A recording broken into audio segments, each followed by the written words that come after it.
Here we are. We're live. Well, last couple sessions were fun. Everybody, who is watching, all like 2.5 of you, thank you for joining in. This is episode 6 of Adventures in Dysonar. Uh, it is, Cormanthyr. Whoever, wait, did we decide on who was doing the recap? No, Or am I just doing it?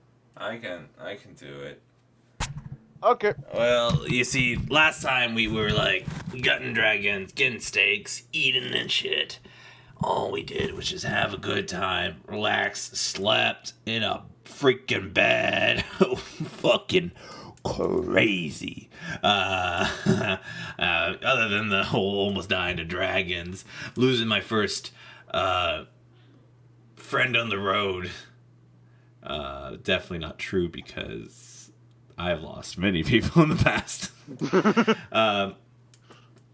And then, what happened? Yeah, we went back. We went back to the town that hired us. I still got that shiny coin just in case. A little reminder of the man doesn't run me, I run the man. And then I think about it and just all the debt I owe just in the back of his head. He goes, besides that, we find out that we're getting to see another dragon. And I'm already ready to kill that one too, just in case. Like mentality, you always got to be ready, dying at any time. Okay. Eric looked traumatized on the way back. I have first time teleporting. It kind of happens to the best of us. Whatever. Um, we had some good food. Best part of the trip so far. 10 out of 10 would recommend. And now we're going through this big ass city. I'm gonna sell my album. That's it. DM, you are muted. Like the whole time? Thank you. Like I was muted the whole time? No, I was, because I'm not the DM anymore. Okay. No, you're not the DM. I know it's a big change for both of us. Yes, of course he kept the coin. I was keeping track of that. uh, which does still have value. All right. And you guys also eavesdropped for quite a bit of information. And I just got a message from Alex saying that they are up.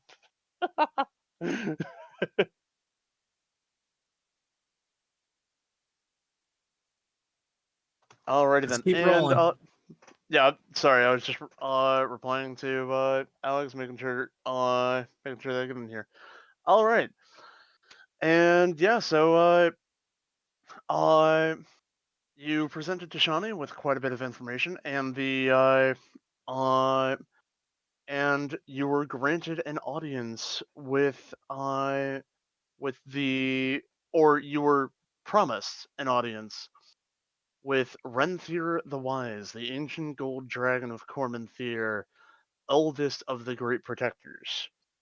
And however, that will not take place for probably about 6 to 8 hours, it's a bit after dusk, as it sounds like the Great Protector has been fairly busy, and unfortunately, right now, is taking some much needed rests, which Tashani is hesitant to interrupt.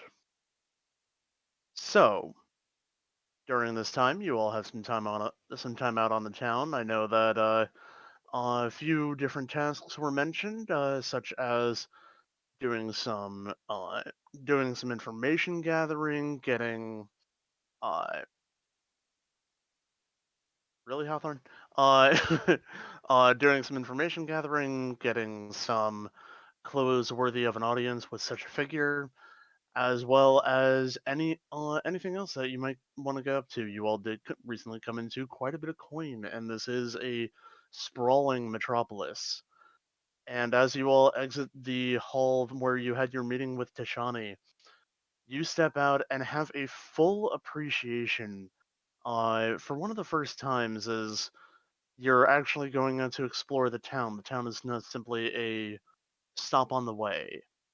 As you step out, you are met with the you look up and there is a sprawling skyscape as the city of Cormanthyr does have some buildings which defy gravity. After all, this is a land of heightened magic. Most buildings are accessible from the ground, but there are also varying flying. Pardon me. Uh, Varying flying automatons and other vehicles that are able to transport you pretty much anywhere in the city if you have the coin. And there are also beings with the ability to fly that you see zooming about.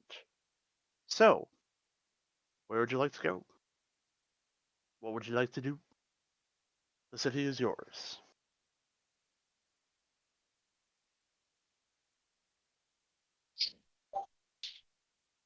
Jin's got to go to the market. I got to cook some shit for this dude, so I got to get good ingredients. That's on his agenda. Alrighty then. There is absolutely a market. It has some of the finest ingredients, not just from the local area, but actually from Dysnar, Ishwaldir, some from the Credosian Expanse, and some from much further.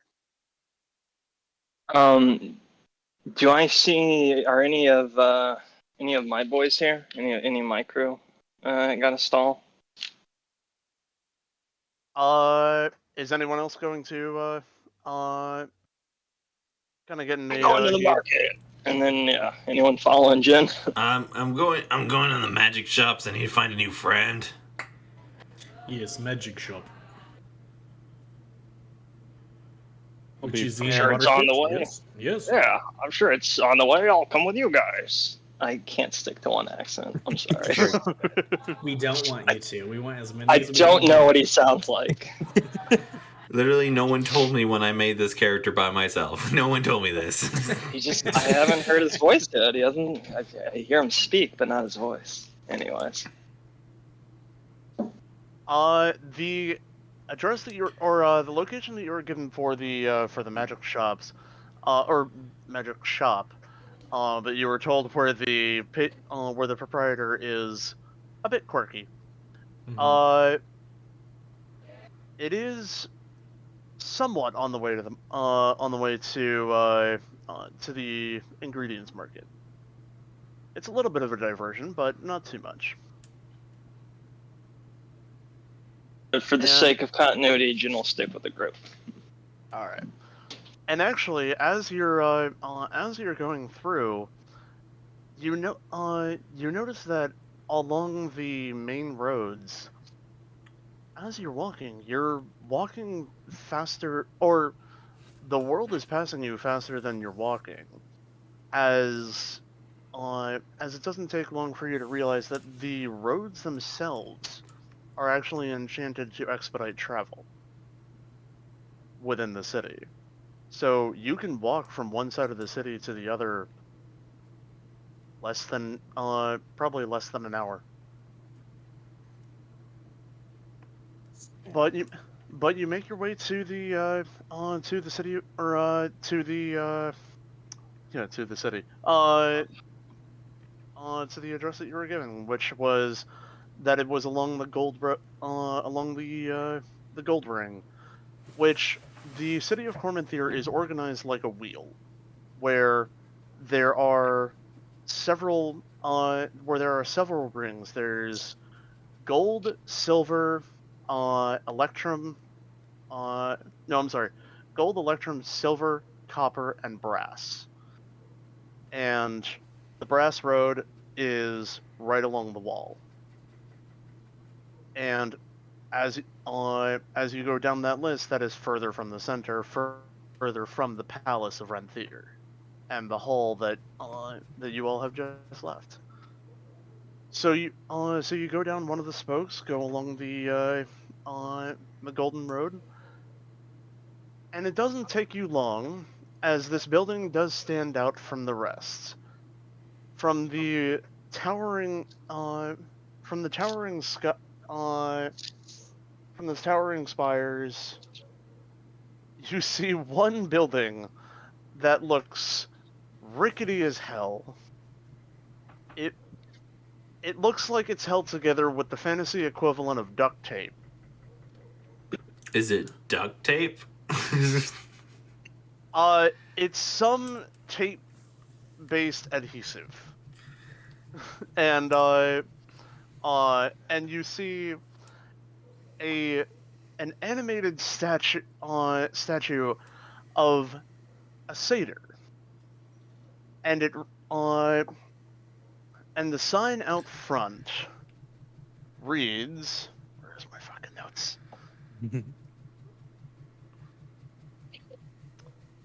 I swear I had this open. Hang on. That's fine. You just made me realize I don't have a pen and paper either. There we go. I got it. It reads, Crazy Eddie's OSNSE. O-N... What was it? O-N-S-F? OSNSE. N-S. Oh, okay. Crazy Eddie. Is that like an acronym? Are there like periods? There are periods. Oh, okay. I love it already. So, who's the first one in? I will go into this thing. All right. As you go into the as you enter the store, you are met with a smorgasbord of varying items of every type. And as you pass the threshold, you see a few you see a couple of crystals along the door frame.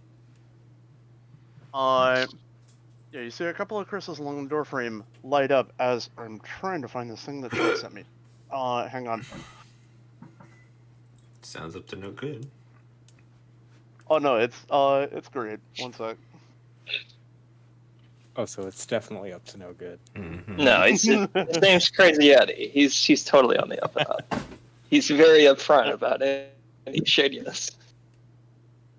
Alrighty then. Hang on. There we go. As you hear the crystals emit a sound. Let's see if this works. Does he have a doorbell? Hey there, I'm Crazy Eddie. Welcome to Crazy Eddie's one-stop, non-stop shopping report. Where if you can beat our prices, I'll eat your hat. Woo! This guy offered to eat my hat?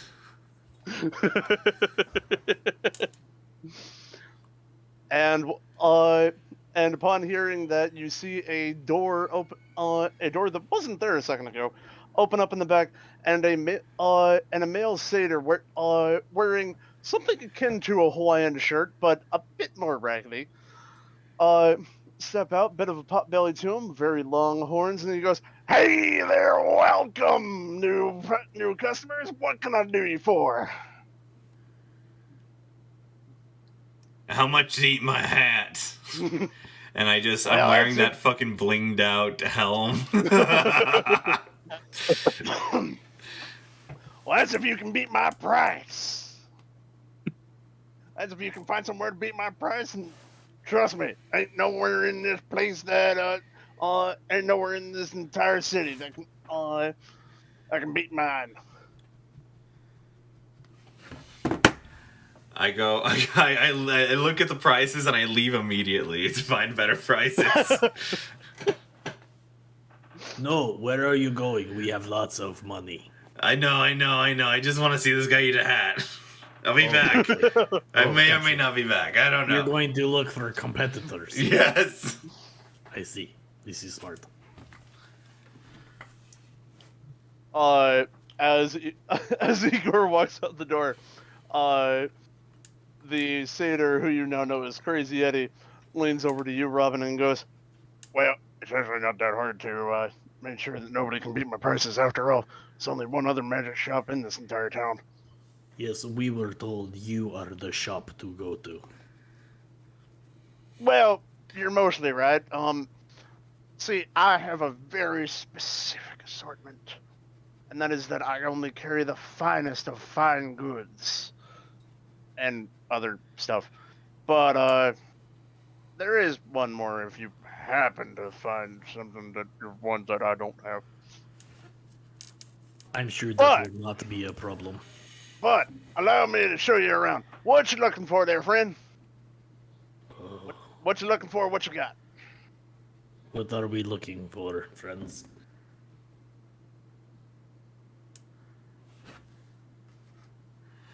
I'm not there. God damn it.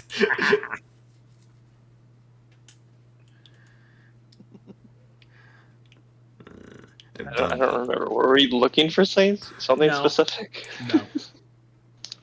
I know what I was looking for. If you want, I can just let you. I can just let you peruse. I got a lot. Yes, I will peruse, but if I could have some cheaps with the peruse, that would be great. Thank you. Sure. Snaps his fingers and a bowl of corn chips appears in your hand. Oh, very good. Rest of you, any snacks, drinks. Sure. All right. Snaps a couple more times, and you see a few more bowls of chips just actually float out from the back and are brought right to you. Feel free to peruse. If you got any questions, you know my name. Is your name Eddie? Oh, That is right there, my boy, right there. Yes. Okay, what do we see? You see, as I said, a smorgasbord of everything. However, being the accomplished adventurers that you are, you recognize that most of the stuff is very low-level enchantments, like probably common items, bunch of uncommon, not that many that are higher.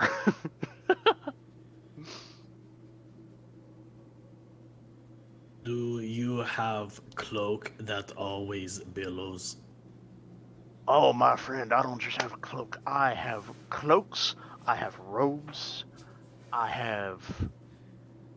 Your friend there was wearing a belt buckle that I sold to a gnomish fellow a while ago. But it We does... did it, not it does... steal it. Oh, no, fuck do I care? He paid me. But trust me. Anything you want to billow, anything you want to billow, I can make it billow. Okay, this is very good. And if I don't have it, I can make it. Oh, how fast is your turnaround time? Well, that depends on the strength of the enchantment. But like one of these here things, and he holds up a cloak and a horn. Seems to be fairly simple enchantment. These probably about a day and a half. Oh, okay. This is very good. You do good work. Well, it's not just me. I got like 14. Sorry, not 14. 4 of myself down there, and they do the majority of the enchanting. Me myself, I am the presentationist, shall we say? Presentationist. I'm the one that guides you to what you desire in my shop.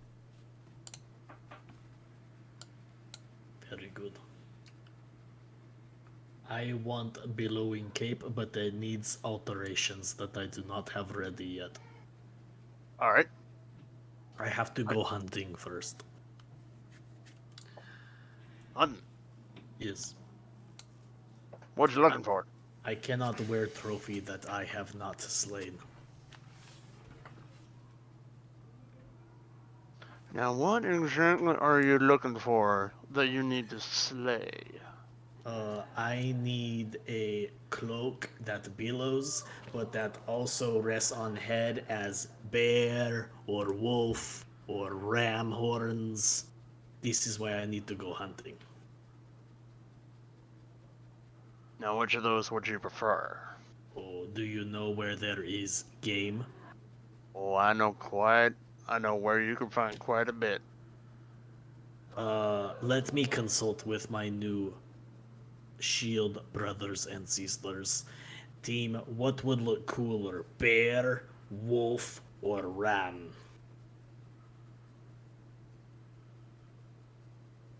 Hawthorne just turns to look at you before muttering, wolf.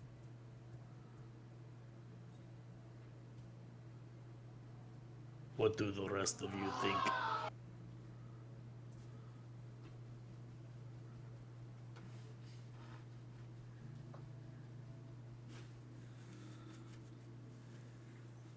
Oh, I forgot that we are kind of short-handed tonight, and We are a little Igor wrote himself out of the scene immediately. It was an accident. I didn't mean to. I was just like, I'm gonna go find this computer real quick, and you're like, is it the other side of town? I don't know. I don't know.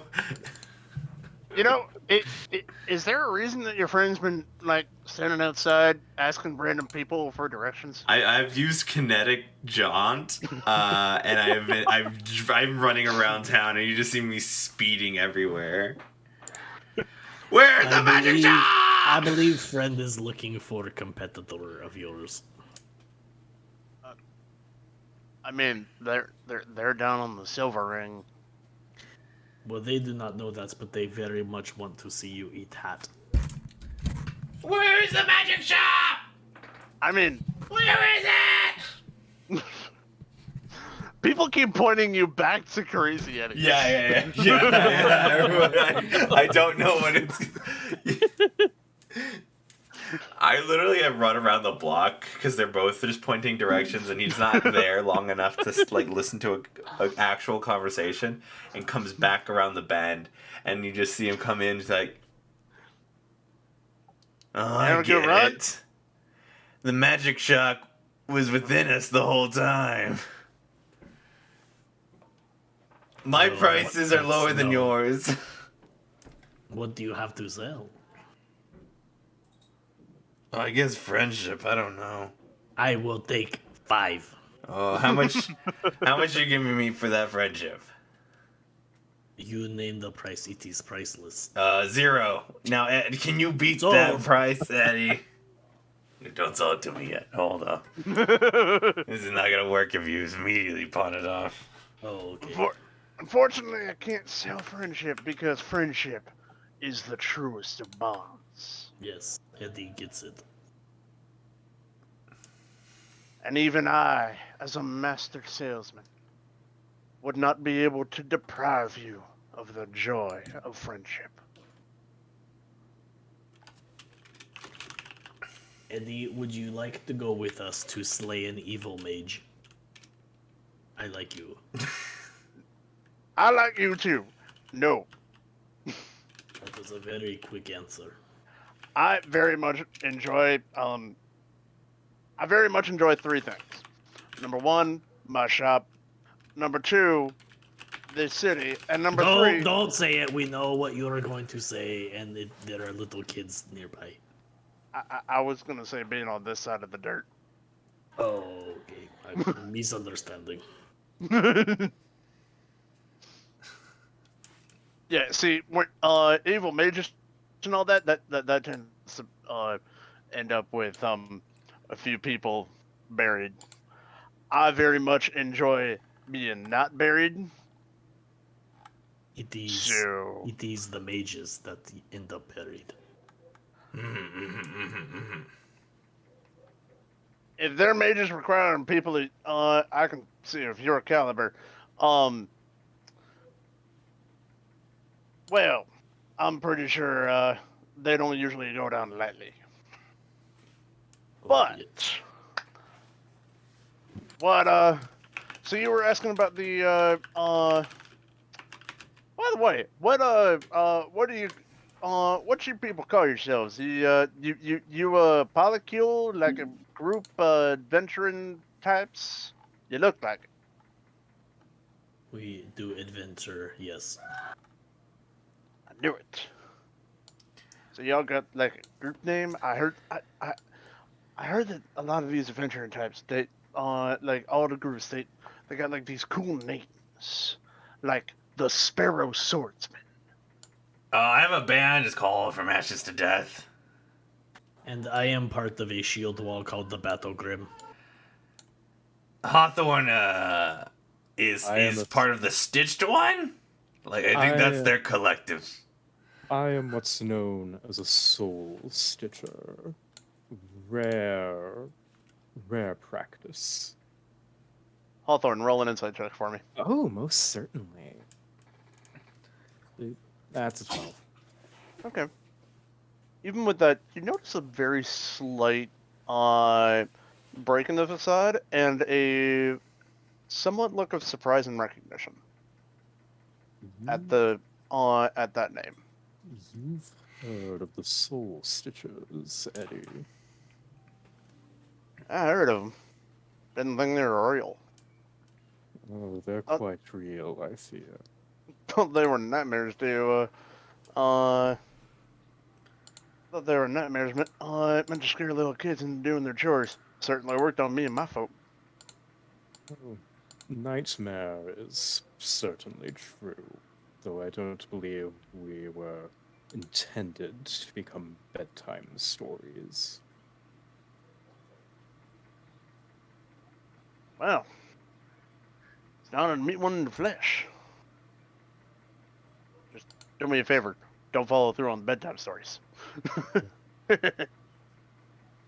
What? I'm so sorry. Apparently now I can't tell you bedtime stories, Robin. No, it. But I bought your friendship, so I think you have to now, even though you sold it for 0 gold pieces. You know, it does have a point. It does have a point. You should not sell things for 0. That is like nothing. That's bad business. Only time you sell something for 0 if it's something that requires something else, and then you charge them out the ass for the other thing. All right. Do you have any Or- free tea bottle? Oh, yes. I might actually have one of those. Give me 1 second. Let's see. Hey, Charlie. And you see a young half elf step out of the back. Yes, sir. Hi, you got the inventory list there? Look for bottle E free tea.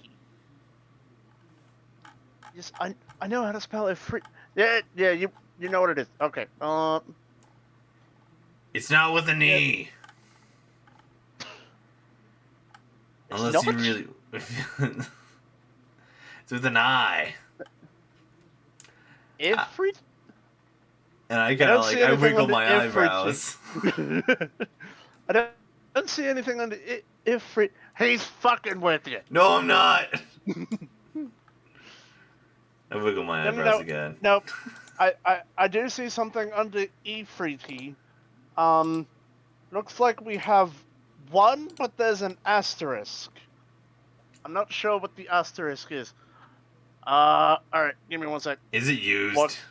Like lightly used? Walks over to to one of the sections where there's a long wooden display with a glass case. Mm-hmm. And there's a bunch of like potion bottles and other very small knickknacks. And he opens it up, reaches in. Ah, here it is.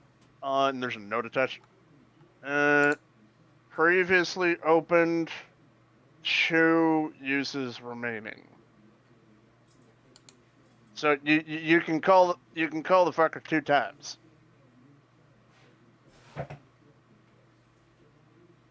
This feels like a faulty product. What? You can still summon it for 3D. They're badass. How much is it? Well, see. Also, as who has the coins? Like, did we split it out proper, or did we just have like a thing real quick over the table? I have 2,000 something GP in my character sheet. I think that's from divvying it up. Okay. Or did we already have some walking around cash? I think we had around some. cash. You, Well, you had quite a bit of So I had a random number too. we've got a ton in the loot channel. Mm-hmm. You also have a bunch of really shiny items that. I was gonna say we can looked at. barter, and trade favors, and business. Let's see. Hang on, I had a pricing thing. God. Nerd. This is what happens when you over prepare and can never find your shit afterwards. You mean you have a bunch of tabs open? By a bunch, do you mean like 30? Yeah. Just need like a battle station or whatever, like 5 things, and 6 keyboards, and get all Technomancer on it. Yeah. Well, judging this one's been previously open. What's the price about? Let's say 32. 32 copper pieces. No, 3,200 gold. Normally sells for about 5,000.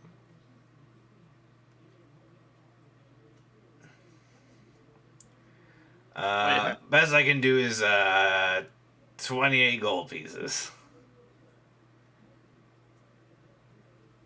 Puts it back in the case and closes the case. Do you Sorry, want friend. the Fruity bottle or not? Listen, man. There's like a randomization component that is lost now that it has 2 charges of something else. I mean, It could have fought us, and that would have been metal as hell. that is actually very true. It would have been metal. Yeah, this guy gets it.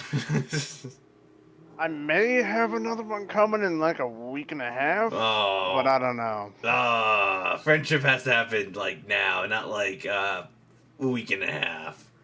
Huh. Hey, Sorry, bud. Hawthorne. If I tell it to fight you, it'd still be metal, but not as metal. Would you be okay with that? Excuse me. I'm saying, like, if we get into a very easy fight and we need to spice things up. And you would waste a resource like that. Waste? I need material to make a song, so yeah, it's not a waste on me. That is your purpose for using the Fruity bottle, then would prefer not to share my funds. Oh, you would have shared your funds? Indeed. What the fuck? Holy shit, this is new. Oh, give me a second. Hey, Robin. I am over here. Oh, fuck, sorry. I go over to the No, not... I am here. I just was browsing the cloaks and eating some corn chips. Okay, sorry. I guess I walked up to this mannequin with the same exact clothing of you. And I just don't look up.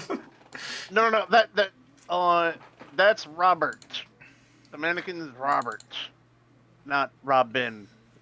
Robert is dressed like they live in the Expanse. Well, yeah, that's that is some genuine owlbear leather.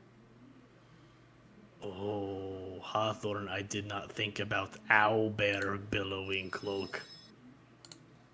That would be even better than wolf. That would be even better, yes. I have to go hunting very quickly.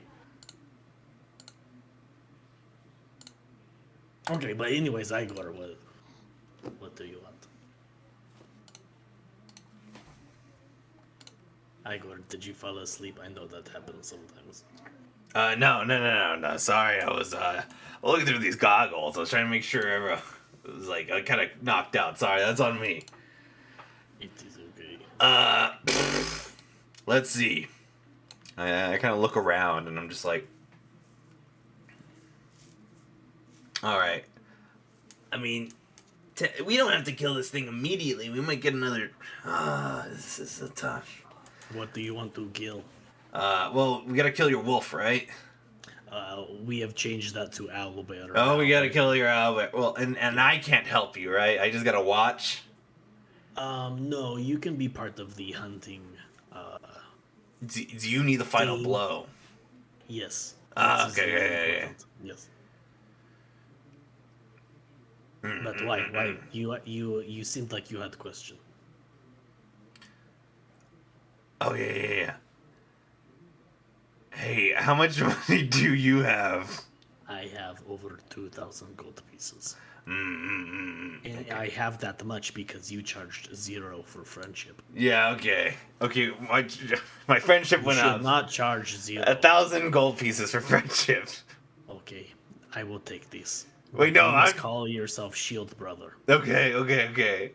That's a fair deal. You're gonna give me 1,000 for this? Here is 1,000 gold pieces. Ah, but ching. you have little hands. Can you carry It just all of spills this out. Just spills everywhere. Oh. No, I can't. Stop. Okay. I'm sorry, I did not mean for it to spill. It's okay. No, well, there's a song in here somewhere about greed or something. Here, the best I can do is 3,000. For the bottom, This stupid bottle. make a persuasion check. Is it 3,000 what he said to you? No, 3,200. Oh, okay. I'm short. Persuasion. Oh, I have dice right here. Oh fuck! What is my persuasion? Okay, give me a You're a second. bard. I expect that's pretty good.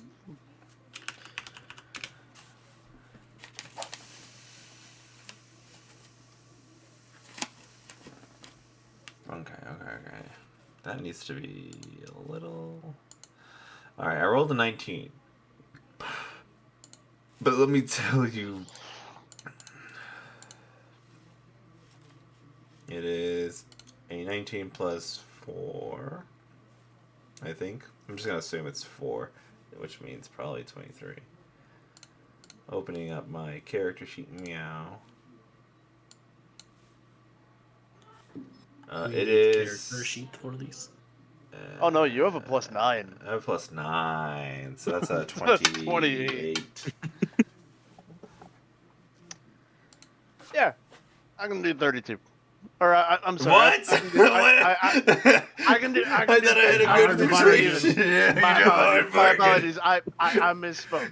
Roll the nat 20 on me, and I think it's a great idea. Let's get shake on it. Deal. Holds out the Afridi bottle and has his hand out for the money. Okay, cool. I just... Oh, shoot. Alrighty then. Thank you. So you may add to your inventory a Afridi bottle. With 2 which charges. I'll make a handout for that later. Okay. Alright, I think I'm good. Got a lot more stuff here if you want. I got let's see. Got rocks to let you talk to people from far away, but they gotta have the opposing rock. Got a shield here that it's able to kind of ice up the one who uses it. I don't know if any of you use shields. No? Okay. Got a got a dart that finds people. That was fun. A what? A dart that finds people? Yeah, like you like you say the name to it, and if they're within a bit of range to you, then it'll try to hit them. Oh. It might Is be it able got to duck out of multiple the way, but uses or is it just one time thing? nah, it's a one-time thing. But I got 7 of them. Oh, okay, cool. Those could be useful. How much for the darts? Oh yes. For those, why do I have my item pricing in a different window? There we go. Okay. For those, do me a favor, roll 2d12. Absolutely. 19. Go. I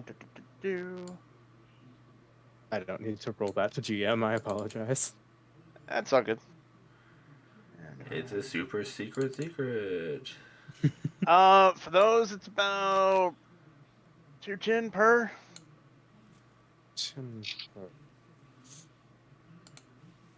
I might be able to come down, depending how much, depending on how many you want to buy.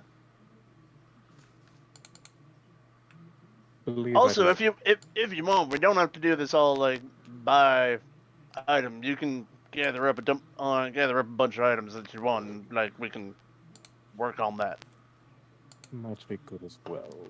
Yes, maybe we should do that, Halford. There's another item I've been seeking for. I would assume I could find it here. Yeah, what you looking for?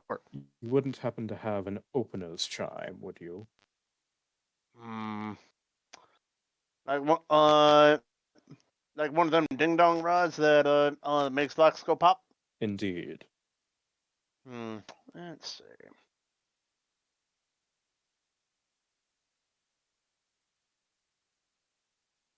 I might have something like that. Yeah, I got one right over here. And like as he's saying this, he's walking over to a few different displays. And he pulls out a long silver rod. Yeah, it I don't think it's full though.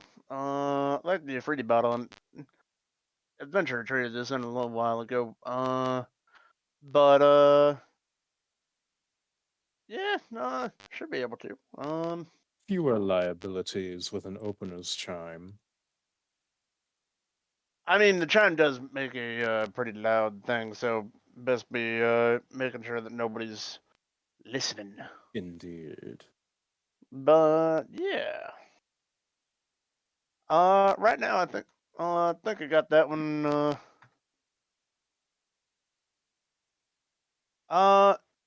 It is a little bit rare, but seeing as how it is missing a few charges, might be able to part with it for like 700. I find that to be a fair price.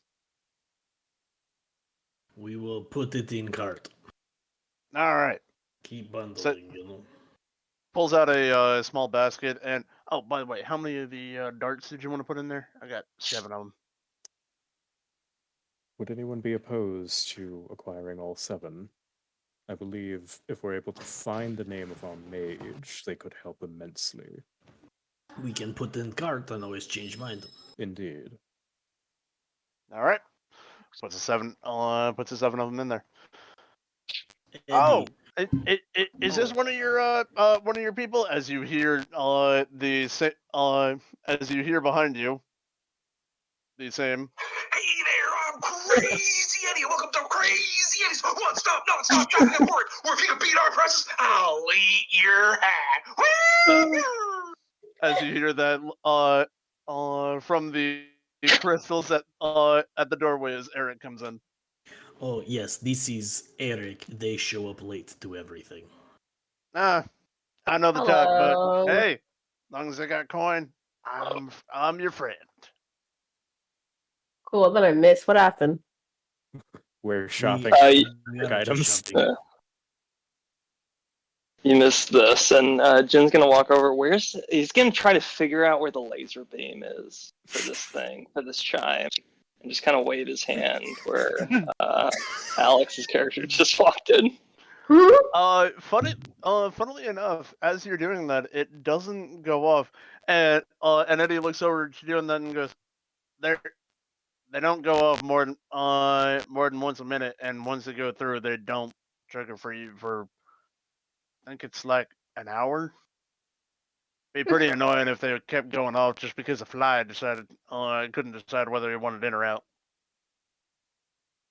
Jin probably like nods, like, yes, this makes total sense, but JJ is immensely unhappy. Wait, was he trying to like scare Eric? And then just as you were saying that, a fly decides to make his way through. Hey there, I'm Crazy Eddie. Welcome to Crazy Eddie's One Stop, Non-Stop Shopping Report, where we can beat our pressure hat. Woo! I am so happy I asked for that voice clip.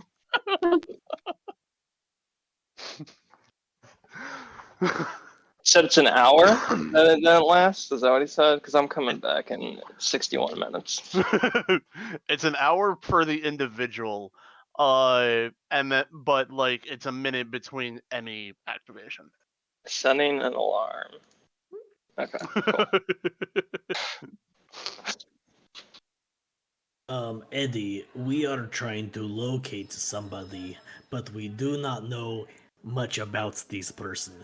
Do you have anything that might help us? And sorry, the shop just got very busy. I don't know if it's being picked up.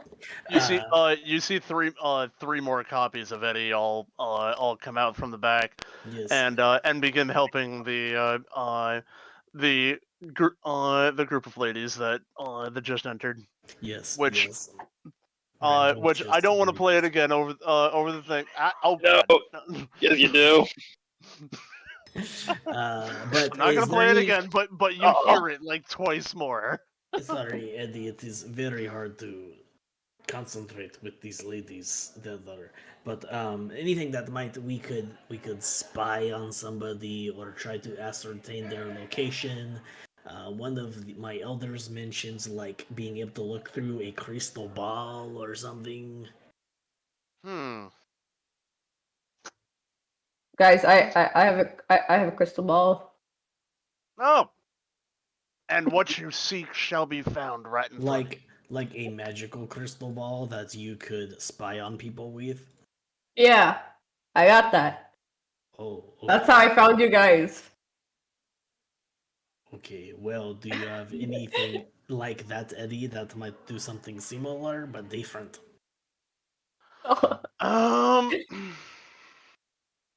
Well, you in particular, you seem like one of them experienced fellas, right?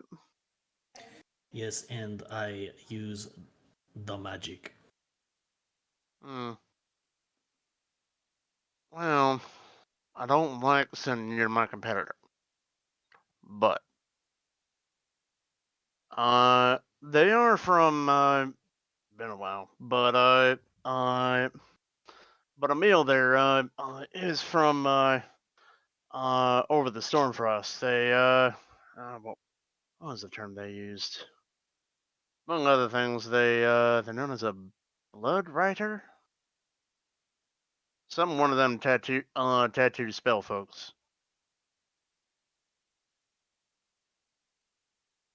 Like I think I heard him talking one time about the about making something like that. Yeah. Should I tell Emil that you sent me? No. They'll raise their prices. Okay. Good looking out then, Eddie. Look, we tried a partnership a while back. Didn't work. Too many compromises in the franchise.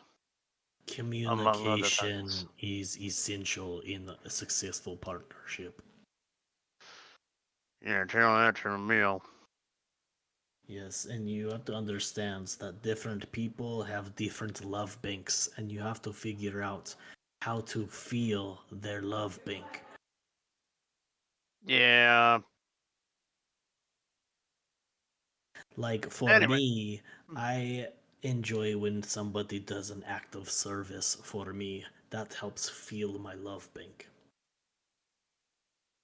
Good to know. Yeah. But yeah, so I think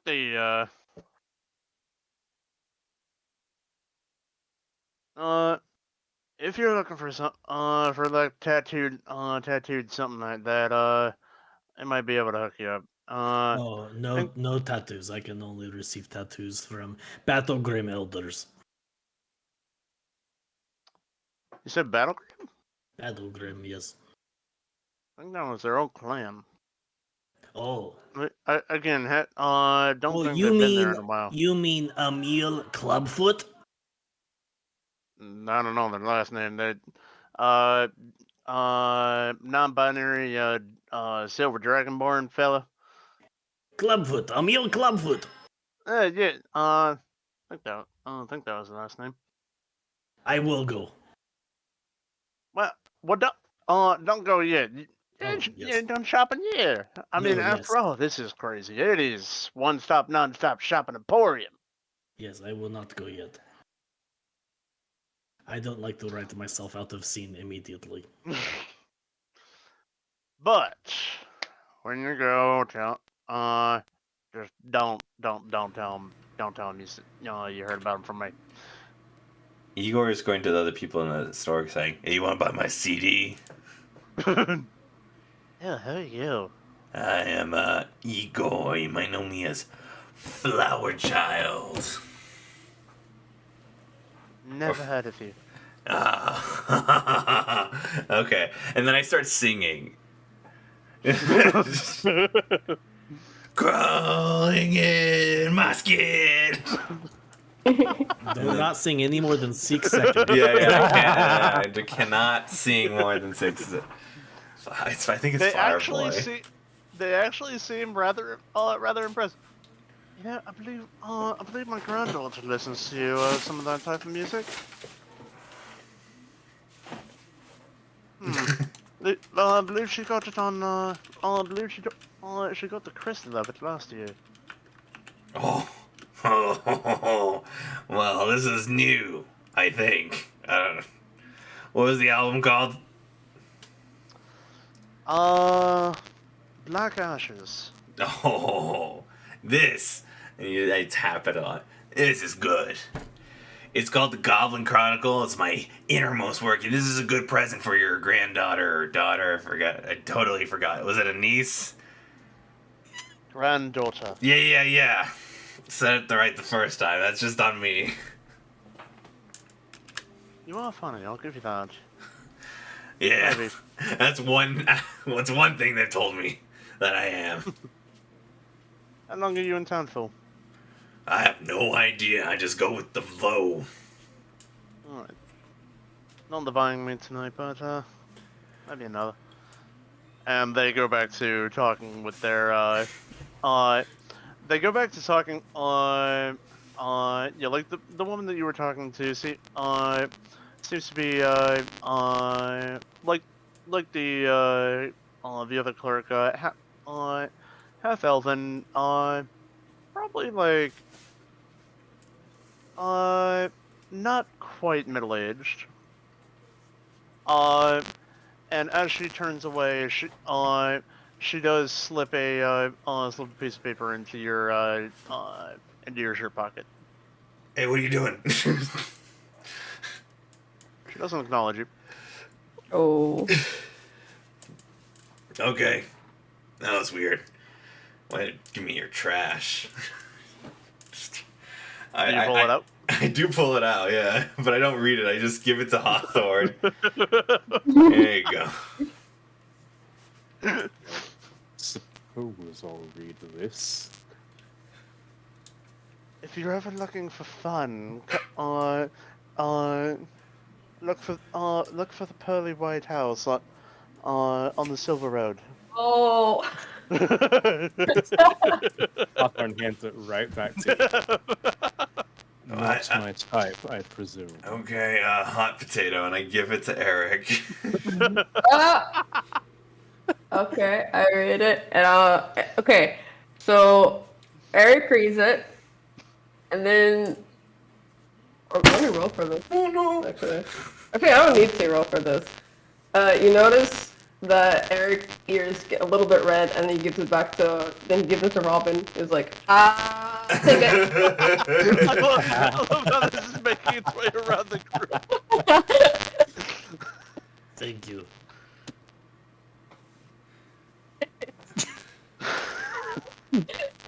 This is good. Good gift. Dave was also in the bathroom whenever this item was talked about.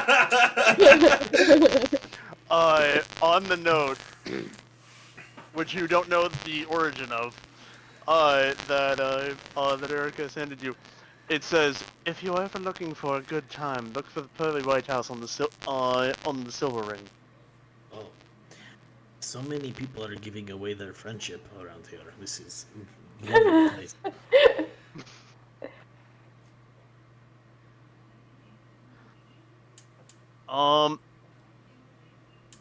Your goblin friend, is he always think like that? This is Crazy Eddie talking to whoever is right there. Actually, that's one of his better performances.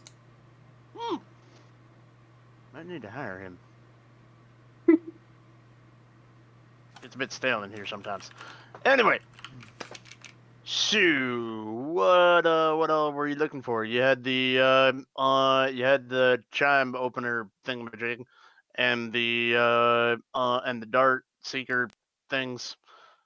What else are you looking for? And the cloak, but if I bring you owlbear pelt, you can marry the two. So you, my friend, I actually have something for it. You know what? I can get you immediately to an owlbear. Wild, no like tame, chill fight, no, there's no cheating here. But I can get you immediately to one. If you only skin it and leave the rest there, because owlbear organs, like, they do actually have some enchanted properties. But you want me to leave the organs, not bring them back. I mean, if you want to bring them back, actually, I can give you a bag. Then, if you say they have properties, I could bring them to you as gift for friendship. I like that. I like this guy. I like him. So, pulls out a small stone that has a runic sigil in the center.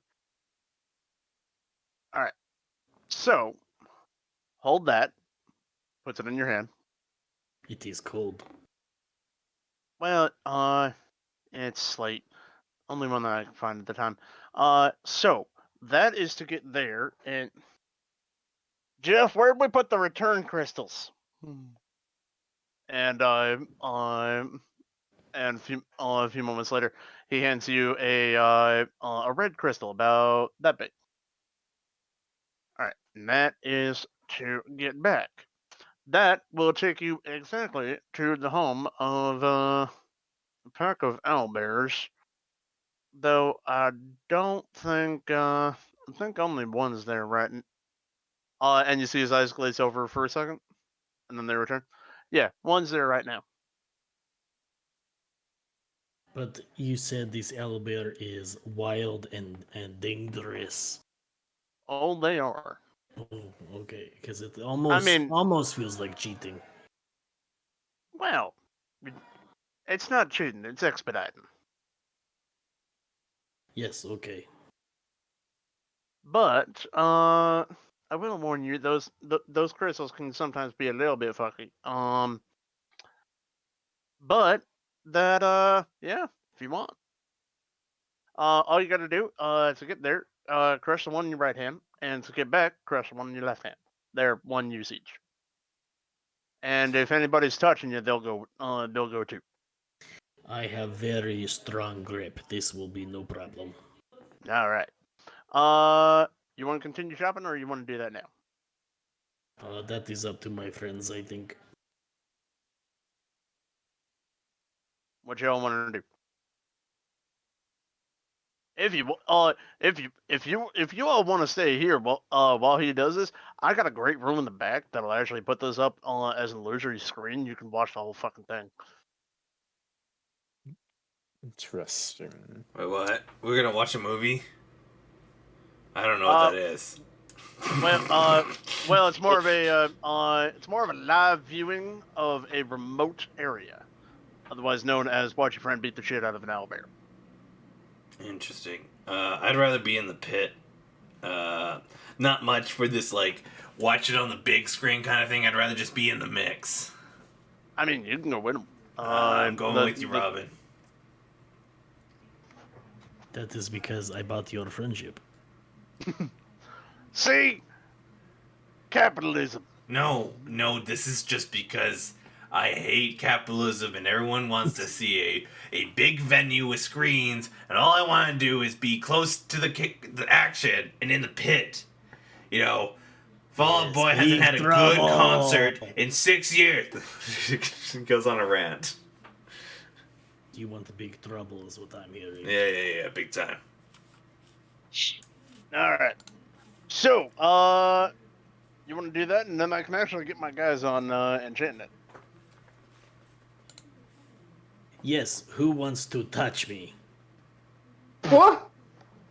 I This touch is you how right you in go the. with me. I touch you right in the armpit. Yeah, that tickles. Oh God, it smells. It's Slow poke towards the belly button. also tickles. Robin canonically ticklish. Yes. Those Well, we're words staying don't here. blur out. While we're standing here, I got this great new invention. It's where you take corn and you pop it, and it's like a fluffy thing. I call it fluff corn. I don't know if that name will catch on. I don't know. I think if you flip it around, maybe corn fluff or fluff corn. I don't know. Sean, you had a good word in there somewhere, but I can't quite pin it down. Well, the other one that I was tossing around was fluff pops. What about like cloudberries? That's not bad, but that wasn't in a sentence though.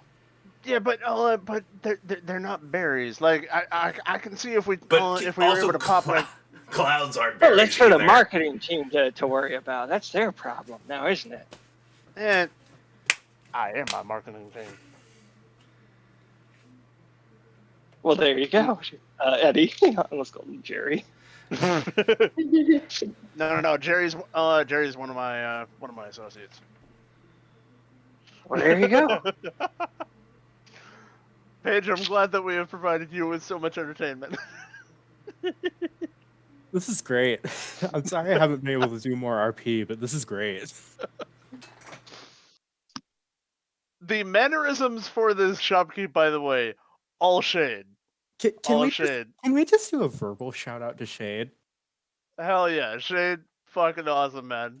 Thank you so much for this shopkeep, because yeah, I never would have come up with this on my own. Good work, man. Good work. We love you too. Thank you. Oh man. All right. Yeah. So so who's going with pardon me. So who's going with Robin, and who's staying with Eddie to watch on the illusion screen with the fluff pops. Eric, I'm not quite sure if you heard. I believe Robin wishes to fight an owl bear. Oh, well, I guess good luck with that, because I'm just gonna go and do my own thing for a bit. Do you wish This to? is okay. I do not know if I could take any more tickling. That is fair. I Stop! believe If I will stop stay touching as you, well. you're not gonna take me with you. And I keep like scratching your armpits. No, yes, you have to keep, but it is very difficult. I want to crush stone because I'm being tickled.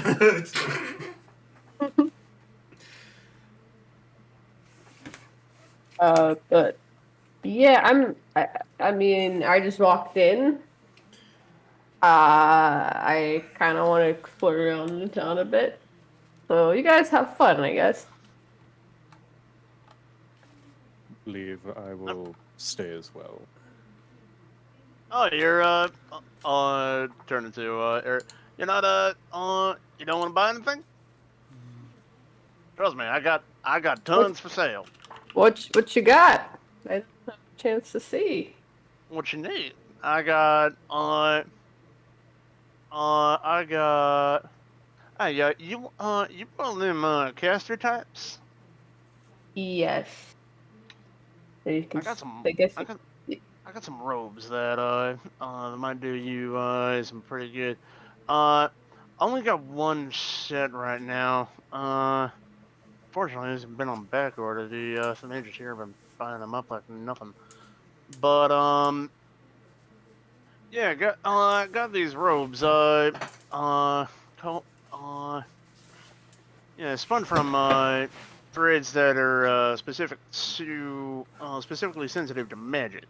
And kind of like they always appear soft, but the moment a weapon's going toward them, they kind of harden up. They give a bit more protection. Uh, Basically, instead of worrying about being dexterous and dodging out of the way of attacks, of something that's trying to attack you, it goes more off of like your magical intuition. So out of game, uh, this would spell woven robes. While wearing them, your AC instead of being your AC would be 10 plus your spellcasting ability modifier. I will. I want it. I want. I need high AC. I mean, good AC at And least. and from what I know, they I see that you're wearing armor. They do work with armor. They kind of like replace the whole dexterity dodging thing. Yeah. So out of character, instead of adding your dex, you would add your spellcasting modifier to your armor. Yeah, like to whatever your armor bonus is. Okay. But yeah, got those. They Can I try it on? sure. See, they usually kind of reform their look a little bit to the wearer. Okay. And yeah, Alright. they're like orange and white robes with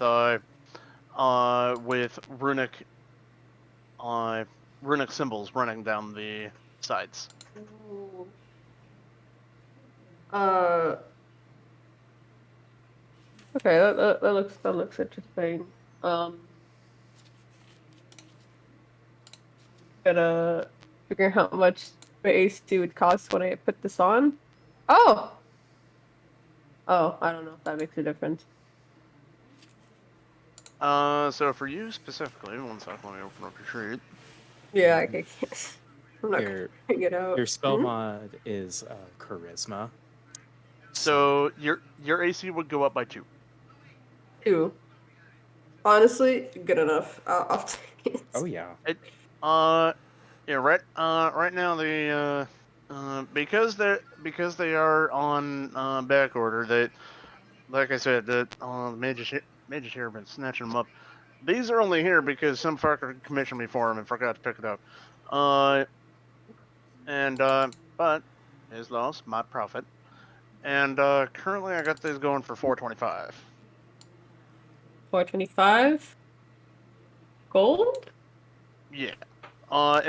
If you want, your friends do have a card over here with some darts and an opening chime. We can add it to the card if you want. Got a box. I mean, we do have a lot of gold. Yeah. Okay. Actually, can I persuade him to see if we could get a discount? I don't know how I'm gonna do that when it comes to roleplay. If you would like, you can either make me a straight persuasion check, or you can try to give me a bit of persuasion vocally, and I might impose advantage or disadvantage or adjust the DC. Up to you. I'm not really good when it comes to this sort of thing. I know, but I like pushing you to get out of your box every now and then. But if you don't want to, you can just roll a straight check. Alright, okay, I'll try. I'm like, okay, well, listen here, Eddie. So, I don't know if anyone mentioned this in game, but I'm gonna say it in character anyway. So me and my friends, we recently fought a dragon, and you know the price makes a lot of sense, but it'd be great if we get a discount, because who knows what we're gonna be against once we leave, you know? Dragon? How many sparks? How big? You'd be surprised. I think I have the heart still, so Jin will like pull out the heart bag have it and be left. like, well, it was not quite this big, but imagine there's like meat and bones on this thing. This is the heart, the center of it. He like squeezes it so it like looks like it's beating. Yeah. You pull it out, and he's like, where? What do you fought a dragon? Where? Road to Turns Paris. to- yeah. That shouldn't be possible. It was. Puts the heart away. Why do you say that? Well, Dysonar as a whole is warded against chromatics. Whole countryside, like they can't enter without teleportation That's how or it got or here. planar shit. That's how it got here. It was not of this plane. It seemed to have been of the plane of fire. You know, for a red, that makes sense. Yeah. So it'd be great if it'd be great if we get a discount because we did. Who knows? We're gonna be against, and we're kind of doing the people. We're protecting the people here, so All right, that's being heroes. Can I roll or? give me a persuasion check, and I Can I add on adjusted to the that DC. to try to add advantage? Uh, Jin was gonna wait. say. Sorry, go ahead. No, go ahead.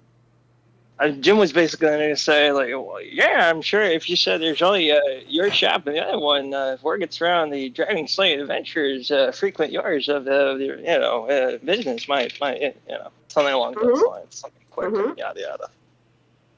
Definitely with advantage. Yeah. Hell yeah! Okay.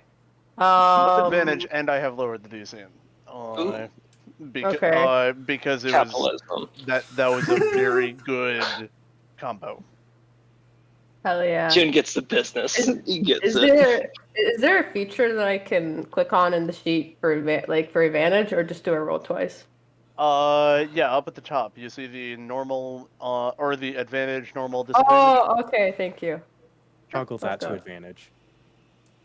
Yeah, click on There you advantage go. and then click on persuasion. Oh, What'd you get? Because my roll 20 didn't update. 22. 22.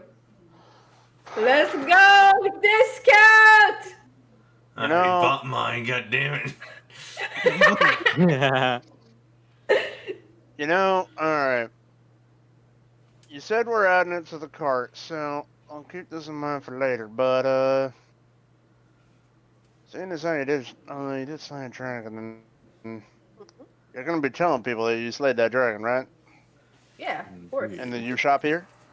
Indeed. Yes. It's gonna be on my album. Well, we're talking about that, yeah. All right. I'll give that to you for 200. Woo, let's go. Father making dishes with you. Good thing. Either you can pay for that now, or we can add it to the cart. Add it to the box. Either way. What else you got that might interest me, or is the armor it? Well, let's see. I got one of these luck stones. They're fun. Also got one. Got a crystal. Then can let you speak into the mind of another person for a little bit. Oh! Oh, and I also got this thing. And he pulls out a what's it called? And he pulls out a long tube with a glass tank with that has an orange liquid in the back, and aims it at a blank spot on the wall, and pulls on a lever, and you see a gout of flame extend from it. Oh! Got this thing. It's fun. What do you call that contraption?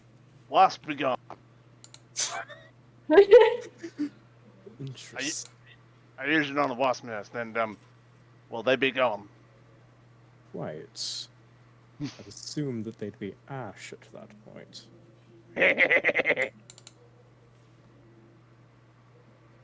guys want that fire thing? I forgot the name a second ago for some reason. Wasp be gone. You guys want that? I think the technical name is a pyro converger, but I just call it wasp be gone because it's fun. There is a slight chance that if you use it a lot per day, there is a slight chance that it may blow up. The design on it is not perfect. Okay, maybe. Too risky. It's a small chance, as long as you don't use it too much. And the gout of flame that you saw, it looked like it would. It was near the wall, but based on what you could see, looks like it would be about a 10-foot cone, and does a decent amount of fire damage to the wall. But you see the wall slowly regenerate.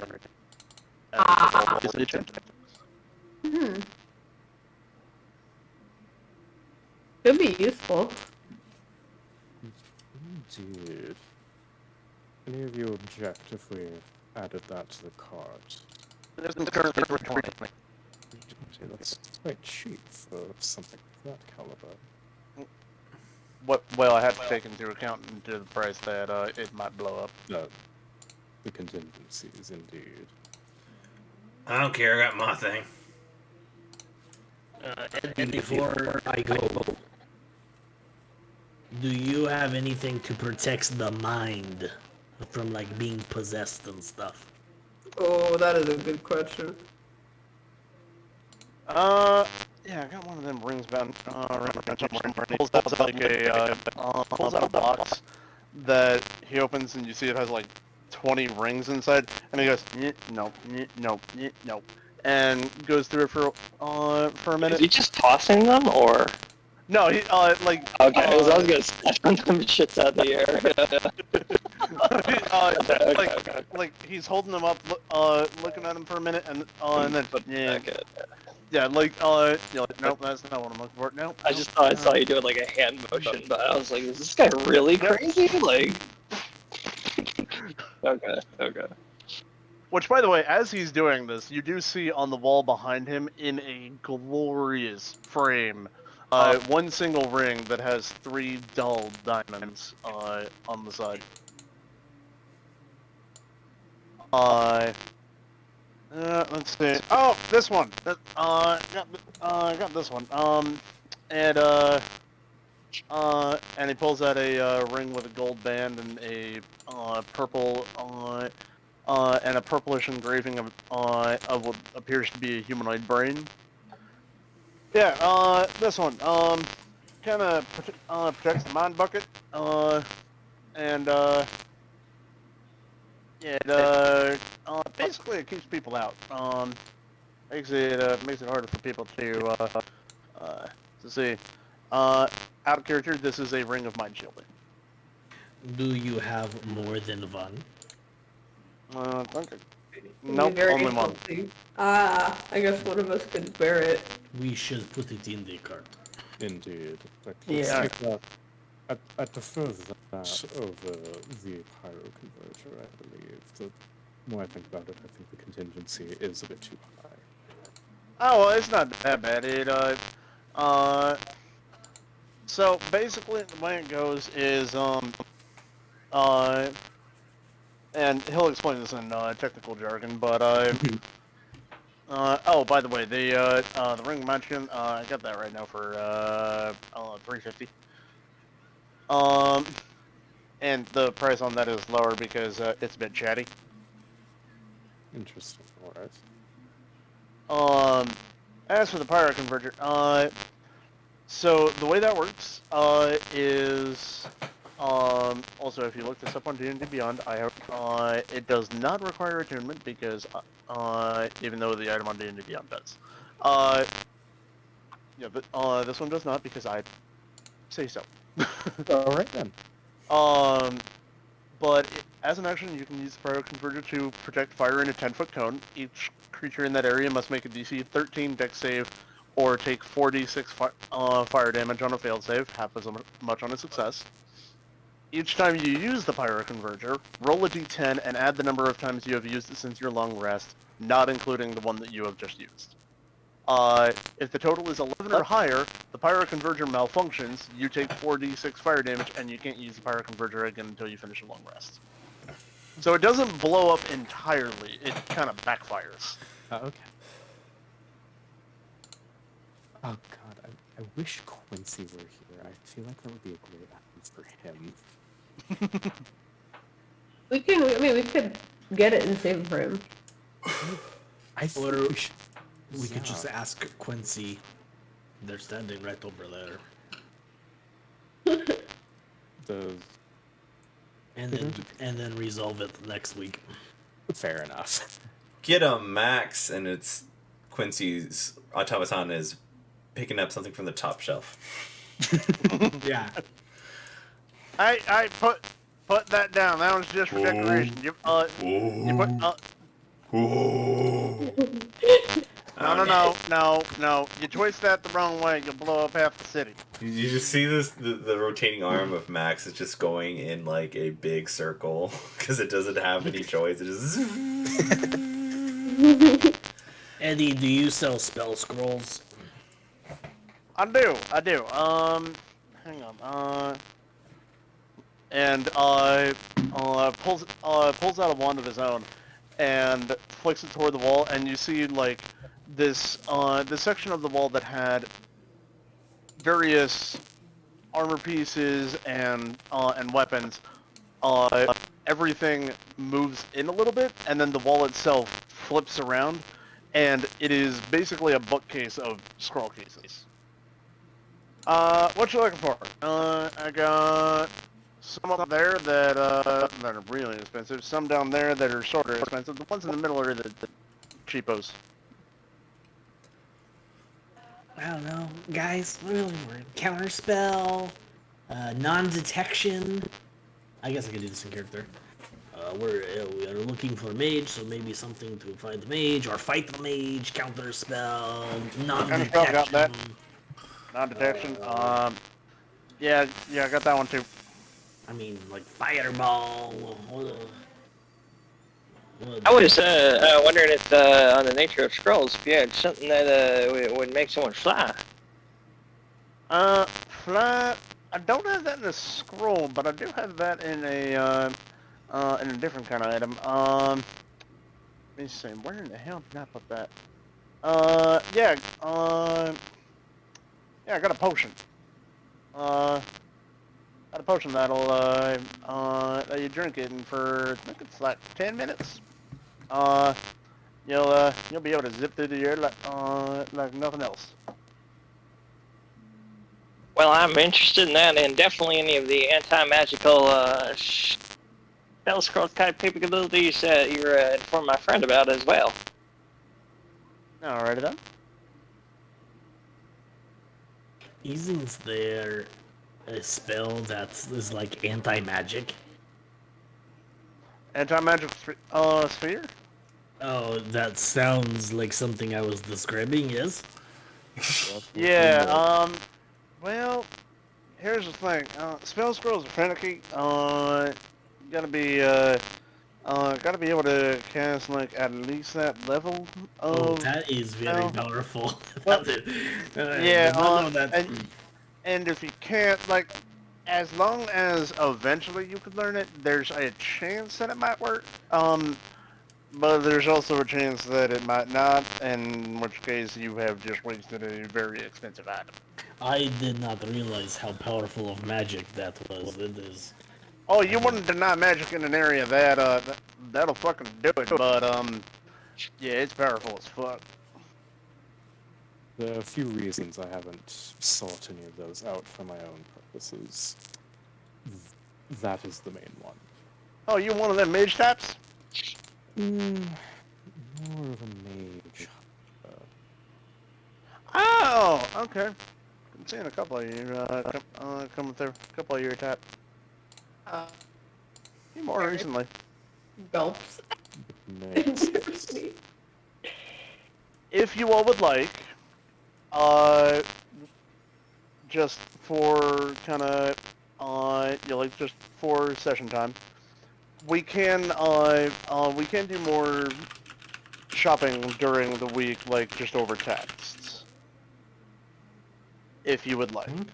We can always do it in the session, but I just don't want to hold things up and have the entire thing be a shopping episode unless everybody wants to. You're good. If it's up to me, every couple minutes I'd make you play the soundbite of Crazy Yeti for the entire session in the shop. I'm down. Crazy Eddie, welcome to Crazy Eddie's one-stop, non-stop shopping report, where if you can beat our prices, I'll eat your hat. Woo! Wait, so that's I think you got a customer there, ready? I love this place. No, that's a rat. That's Tommy. He keeps coming. I think he's attracted to the voice. It's quite infectious. Wow, thank you very much. Earworm if I ever heard one. Alright.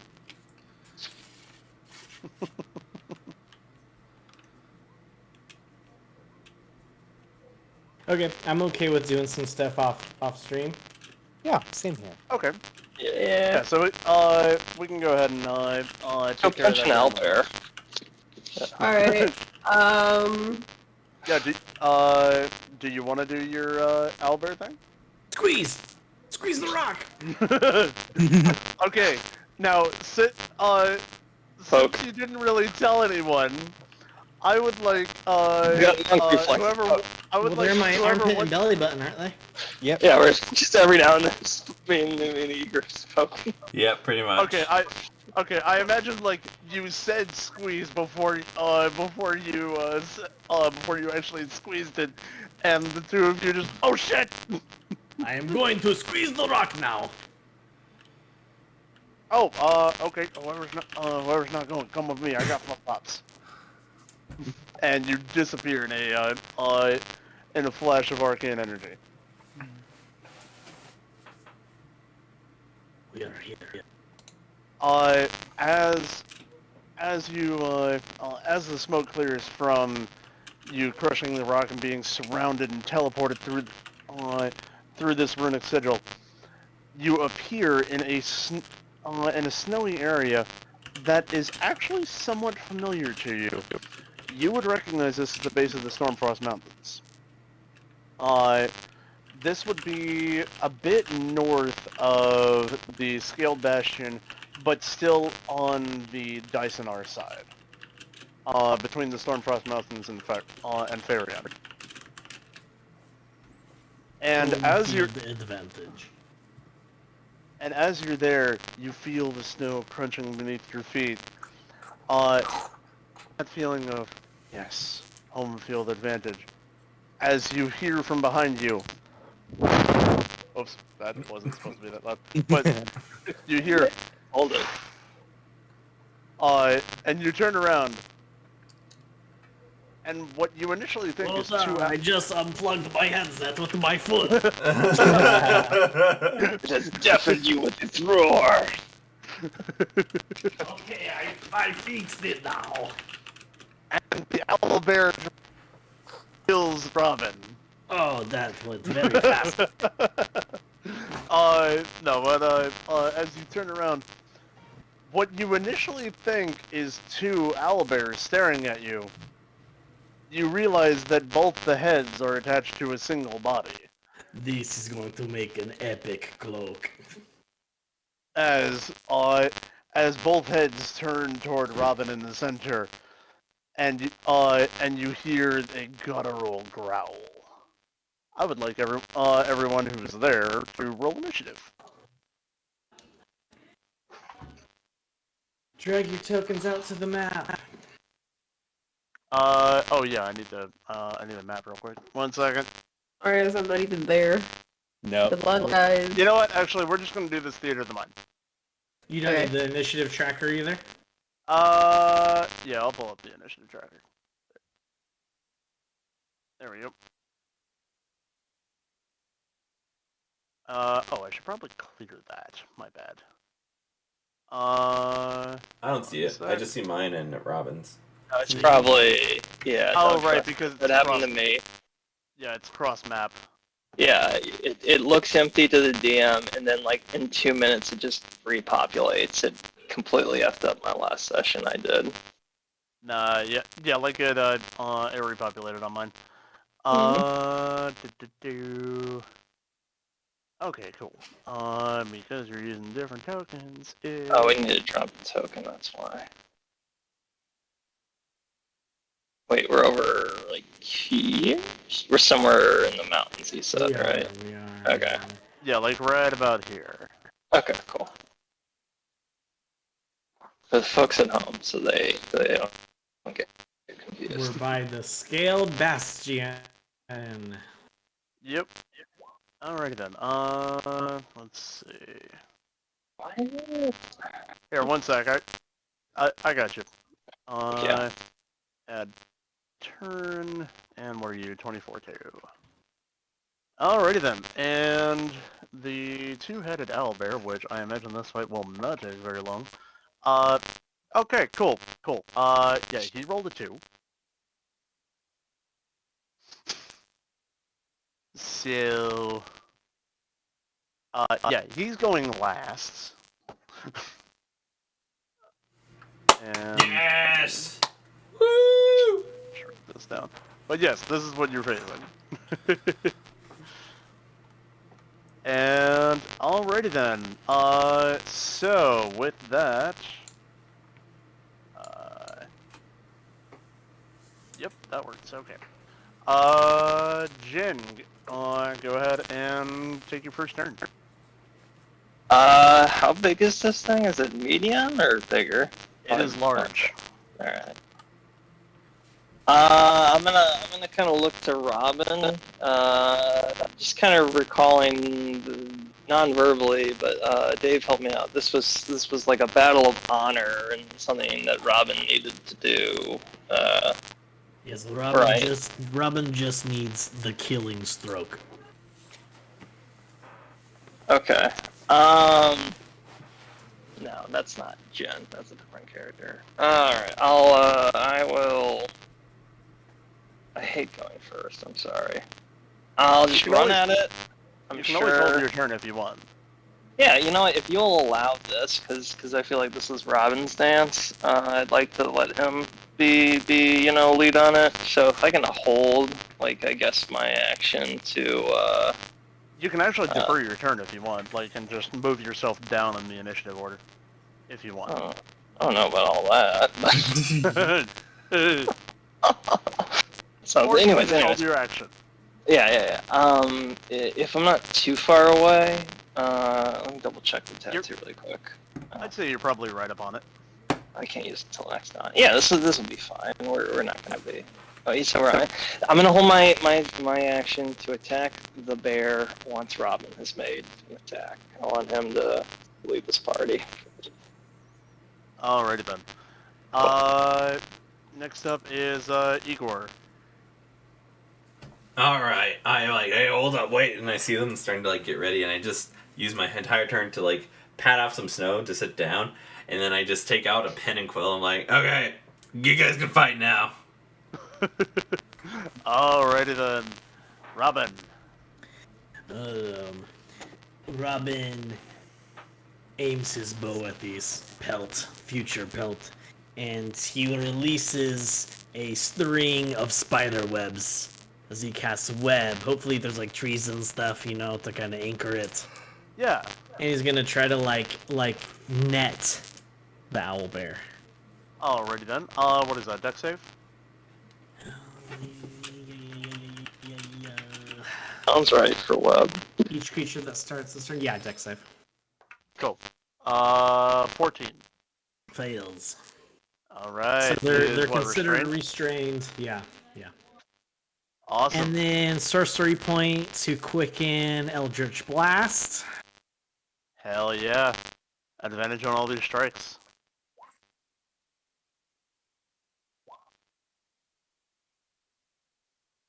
You gotta tell me what your 28, an 18, and an 18. all hit. Okay. 14, 15, and 8. 29 plus 8, 37? 37 total? I think so, if my math's right. Alrighty then. Yeah, as the owlbear is there stuck in the web, and you get these three blasts immediately,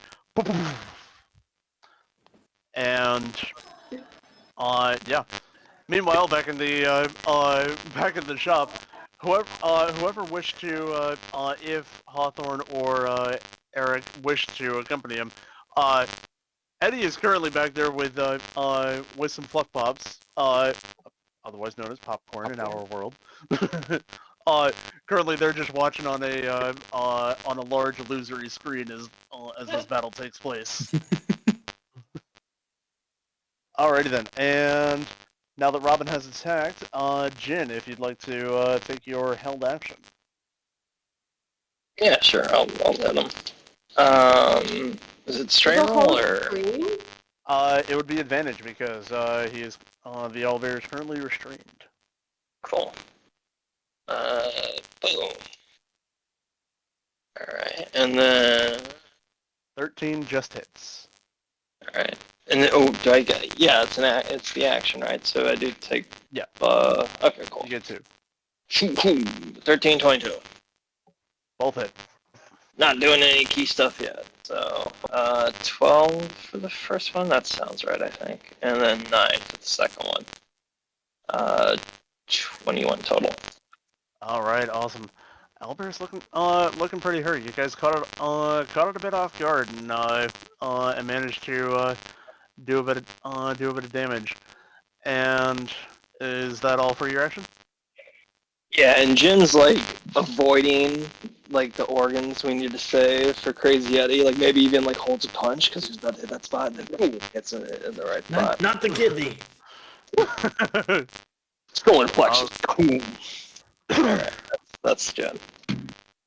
Alrighty then. Alright, as it comes to the owlbear's turn, you see this owlbear's eyes glow white as the two of you are standing in front of it, and the owlbear shrinks down into the snow and reappears on the other side of the web before you see that same white frost on the eyes begin to emanate from the mouth as a blast of cold energy emits from it. As I need a Constitution save from the two of you.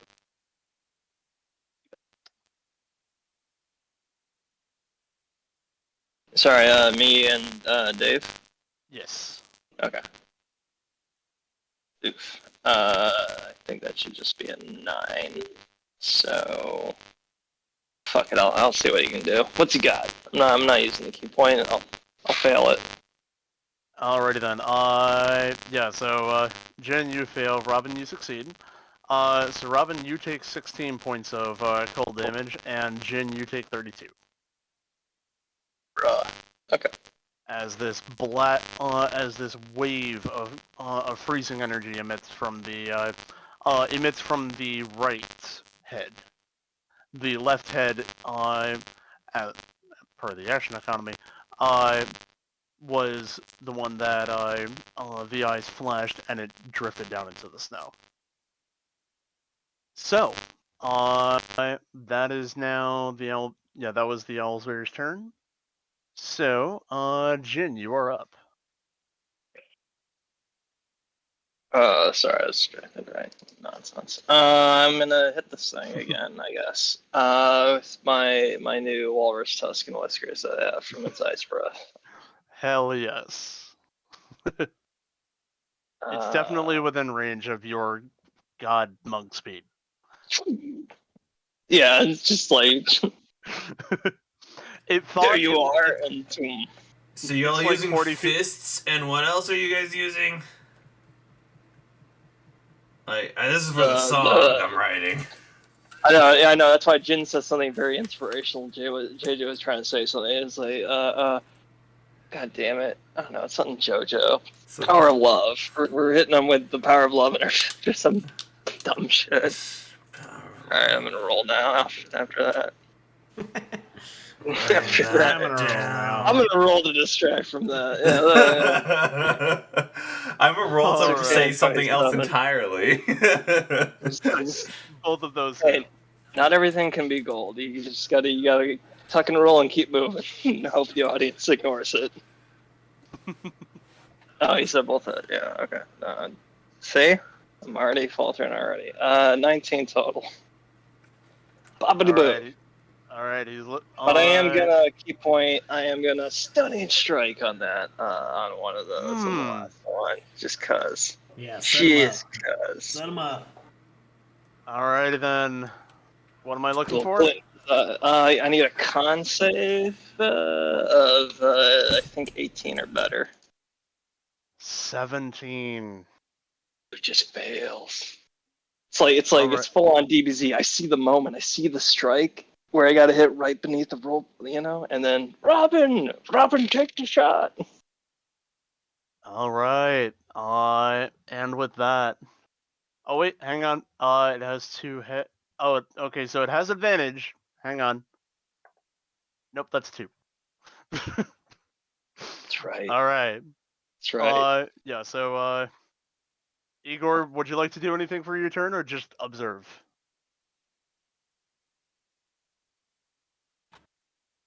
Hey, Train!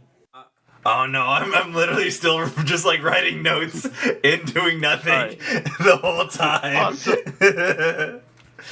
Awesome. Alrighty then. Robin.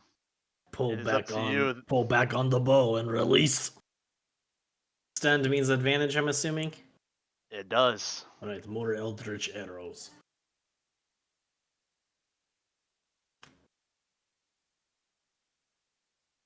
Wow, I just crit twice on 3.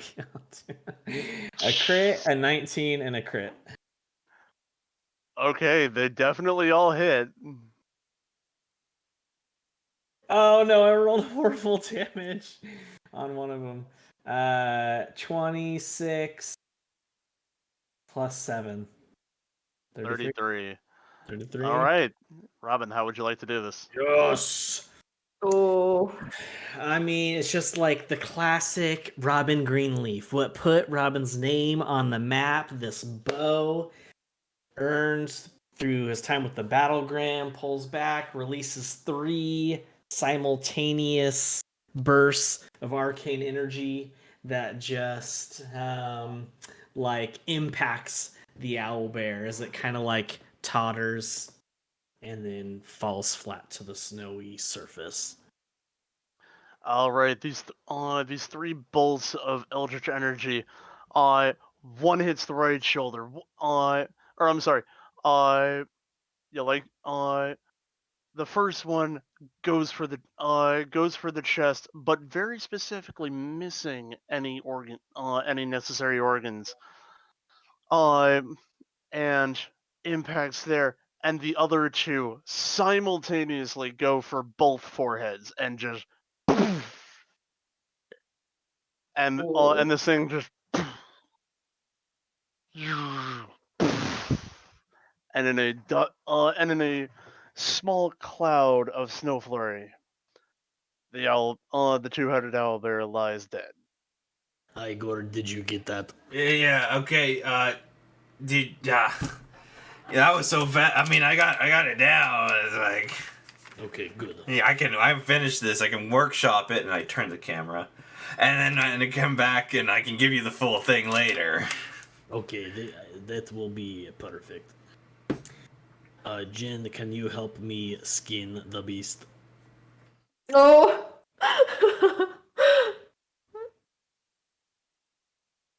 Yeah, I was muted.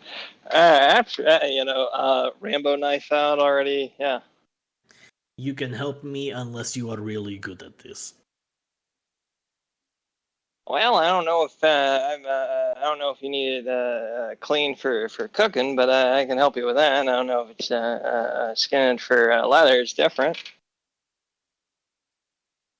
Okay, what do you want to roll, Joseph? Go ahead and roll survival. And one of you can make the check with advantage, or both of you can make the check individually if you'd like. I am pretty good at this, Jin. What about you? If we were on some sort of decimal scale of 1 to 10, I'm pretty in the middle. Pretty Okay, right exactly in the middle. Okay, you help me, okay?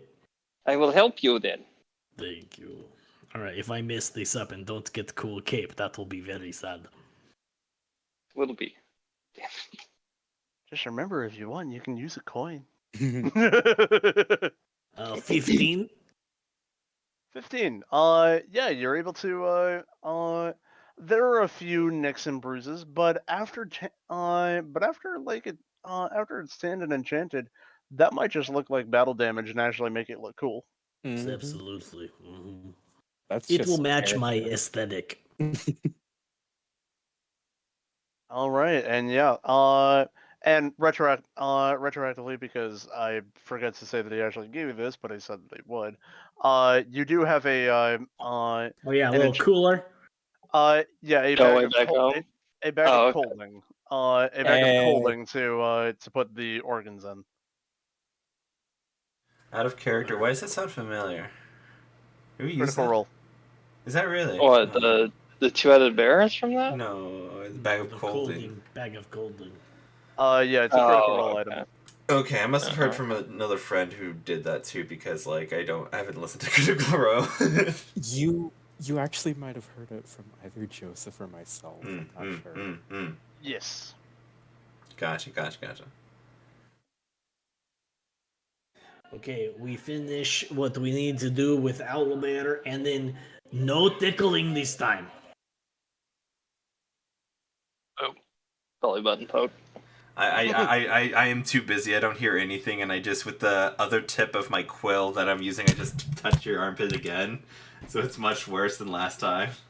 Oh, okay, Joseph, just to completely derail our shopping episode, how far are we from the Scaled Bastion? A couple days walk. Okay. You tickle, crush rock.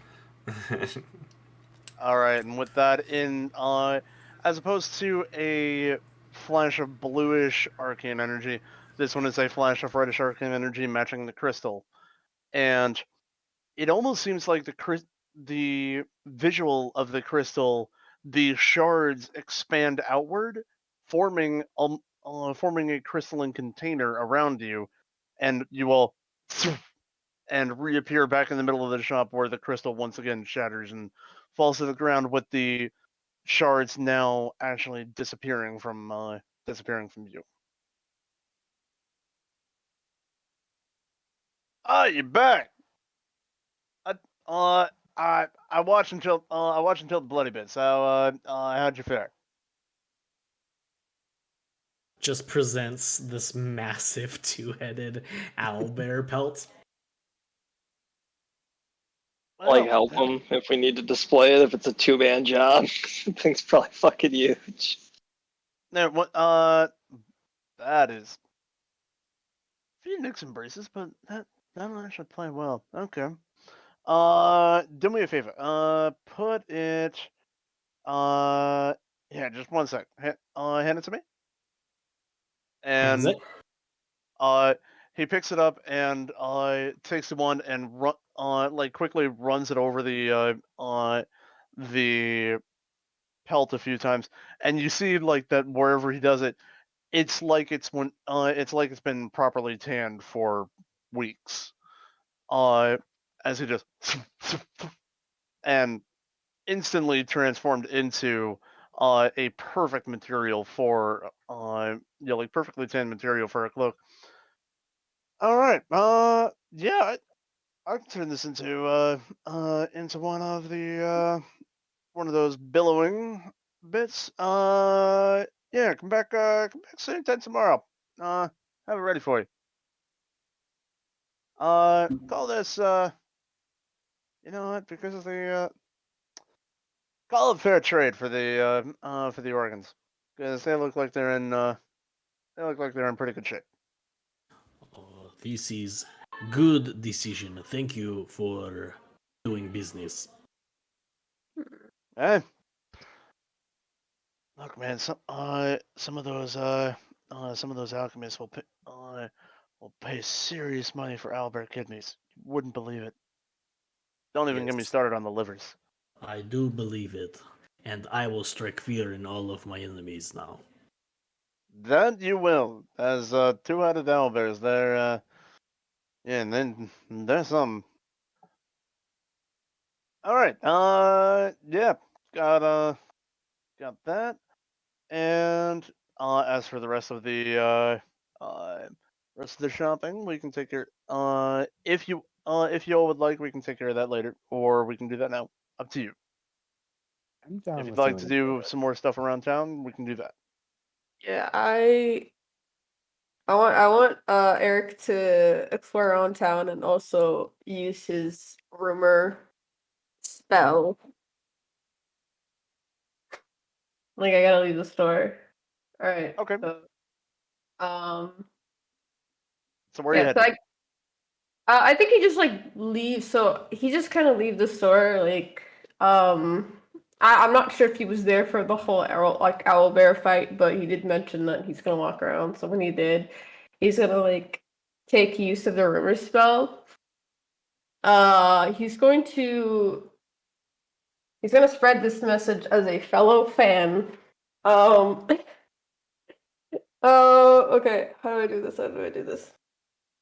All right. So he's gonna say, let me figure out. Okay, let me remember what was the band's name. Ash to From Death to Ashes? From Dash to the Death to Ashes. Ashes. Okay. He said Death to Ashes is the best band. Igor is a pretty great vocalist and musician, and you should check out his music. Also, Fishing with Sleep is they got 2 albums. Fishing with the Sleep is pretty good. That's it. He's gonna spread that message around. Alrighty then. Yeah, using your newly acquired wand, you're able to go to a few points of popularity within the city, and within not too much time, like it doesn't change people's opinions, but but wherever you go, you hear somebody go, "Oh, I have to check out this Igor fella." Uh, heard hey, did you hear about that new band? Weren't they the ones over in Bear Steer caused all the destruction? Yeah, but but if they caused that much destruction, the concept itself must be good because people are still talking about it. And there's a lot of that kind of talk in the more populated parts of the town, and that's slowly disseminated. Got you. Awesome. So while Eric is off doing that, what are the rest of you doing? Well, there is Emil Clubfoot to visit as well. Yeah, Emil's Immaculate Emporium. That one's over Silverring. Just here, one sec. And reaches into his pocket, pulls out a small mechanical bird, and whispers something to it, and it flutters ahead of you about 15 feet and then stops. Just follow Charlie there, and I'll get you there. Okay, I did it. Wait, did what? I made a song. Eddie, you have to listen to this, Eddie. That's why I went for inspiration. Are you ready?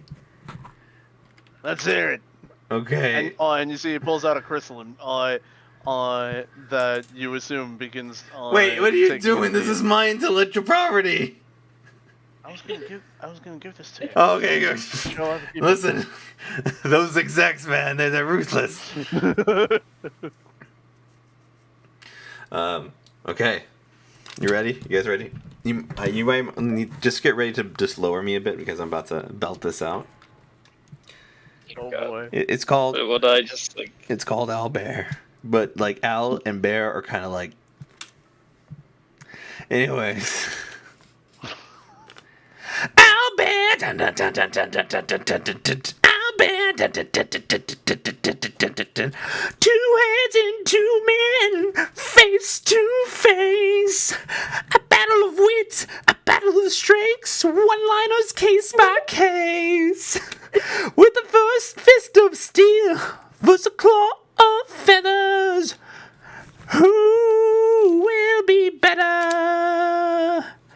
Blood flies painting the pure white snow.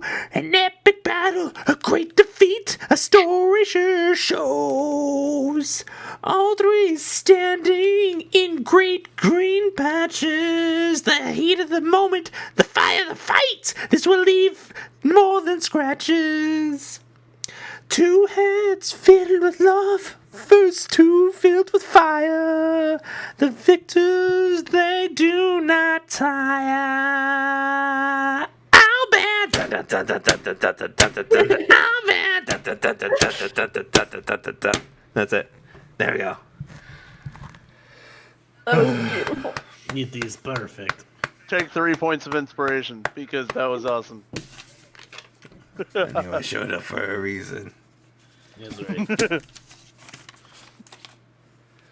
Do lighters exist in this world, or They only exist because of the meddlers. that moment? Yeah, exactly. Yeah, there they are. There they are. Jin, yeah. You know what? And he hands over the crystal to you. I was gonna ask for a little bit of gold, but that song, that was worth it. That was. And here, if you ever want to play it back for someone, just touch this rune right here. And he demonstrates, and you see like a little miniature version of yourself projected in an illusion, and it starts replaying. Nice.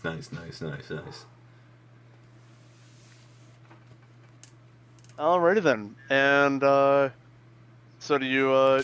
Do the rest of you begin exiting the store? Yes. Yes. Hey there, I'm Crazy Eddie. Welcome to Crazy Eddie's One Stop, Non-Stop Shopping Emporium, where if you can beat our prices, I'll eat your hat. Woo! I had to. Another thank you to Shade. Thank you. So that's what everyone's wanting. Alrighty then, and with that, you all make your way out. Where do you want to go on the town? Eric is currently off disseminating the rumor, but I'm sure that won't take more than a few minutes. Would Igor hear about it? Because I wanna see that reaction. Not quite yet. Damn. All right. I guess it's gonna take some time. You're still doing it, and it would probably take like an hour or two to properly disseminate. All right. Spreading that message as a fan. So where do you guys want to go? Uh, You want to sort out some information? There was talk of clothes. Whatever you guys want to do. I'm good. We have how many hours till the maybe meeting like the six, with Frontier? probably another like 4 or 5, right? 5-4. Yeah, about 5 hours. By the way, DM, real quick. Did we basically? Could we have taken a short rest during the time we're in the shop? Did we spend that long with the? Not since the owlbear, but Fair before enough. the owlbear, yes. Okay. I was fishing for that 36 back, but I respect that. Okay. I mean, you got 5 hours. I'm sure you can Yeah, get somewhere. I believe you can kill me if you really want it. I don't need the 36. I will say that. I don't really need it. Okay. Oh, don't you worry. Don't you worry. Monks are nothing. I can kill monks. I know, but I made him. It will be annoying. It's gonna be annoying to kill me. Oh, I don't doubt it, but like I said, I take it as a personal challenge. Oh God! Please don't put onto it because I didn't. All right. Did we? We're hunting for a mage. I know that. Like, is there like what's like the what's the word I'm looking for? The repository for arcane knowledge in Cormanthyr. Is it is there like a library? Is it like something that's through the state we got to go through, or? So, arcane knowledge specifically, some of it is guarded. However, there is a large repository of knowledge known as the Platinum Athenium that is boasted as one of the largest repositories of knowledge in Dysonar. And it is located in Cormanthyr. Is that? And anyone can tell me to stop talking because I feel like I'm derailing us at any time. But I had a whole this solo. like? What are you talking about? That was not story based at all. It was just like Yeah, cool but flavor. like, here's the thing. I feel like the Nielsen ratings spiked when you did your solo, and they're about to be like, everyone's like, okay, now's the time where I can go hit pause on the DVR and like go get snacks. All right. So the platinum and Here, one sec. Look, this is just one of my favorite words. So, here, Platinum Athenium. Athenium. Hold on, I need to write this down phonetically. Sorry. Athenium or Athenaeum. Okay, Athenium. Okay. Is that like what's the basic knowledge about that? Is that like a place where? Because you said magic's kind of guarded, so is that like a place Certain where? magics. Like, essentially, if certain magics can be used for dangerous uses, it's usually guarded by mages, or those that the Platinum Athenium has would likely be restricted. I'm a pretty wise SOB. Could I make a logical leap that dominating dragons magically is probably something that registers as something that's a controlled magical ability? Oh, yes. Okay. But realistically, if if the knowledge is out there, the Platinum Athenium likely has a copy of it. Like, it is a monstrously large repository of knowledge. And then, sorry to bring it back. Are they? What's their affiliation? Like, are they like a private organization? Are they like a state organization? Are they a bunch of like rando, crazy magicocracy wizard types? Like, what's their deal? Do me a favor, roll me a history check. There it is. Come on. 20, dirty. Okay. So you would know that the Platinum Athenium is a building dedicated to both the Platinum Dragon and the Knowing Mentor, that being Bahamut and Ioun. This archive was crafted by artisans and mages to be a hall of knowledge unlike any other, open to the public. The histories of many cultures lie within these tomes, and the world's past is merely a page flipped away. It's meant to be open to the public, and but they do also safeguard knowledge. You are not able to remove any you're not able to remove any text from the Athenium itself. However, you may make as many copies as you like, provided that you have the access. And that is determined based on feeling all your these things that I based on wasn't your technically allowed abilities, to. I know there's a lot your of people who are general in sense of situations who character, struggle with this. etc. So I just want to validate you. If your relationship is undefined, then So you if also don't need to like, define what like emotions essentially, you're supposed to feel.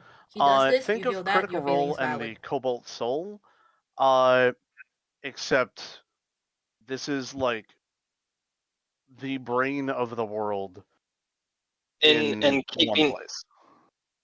Okay, and then in keeping with that reference, they are an independent organization, separate from like the governmental structure of Cormanthyr and Dysonar. Okay. They But have a they are good relation. They have a good relationship with them, but they are not. Mhm. But they are not under the jurisdiction.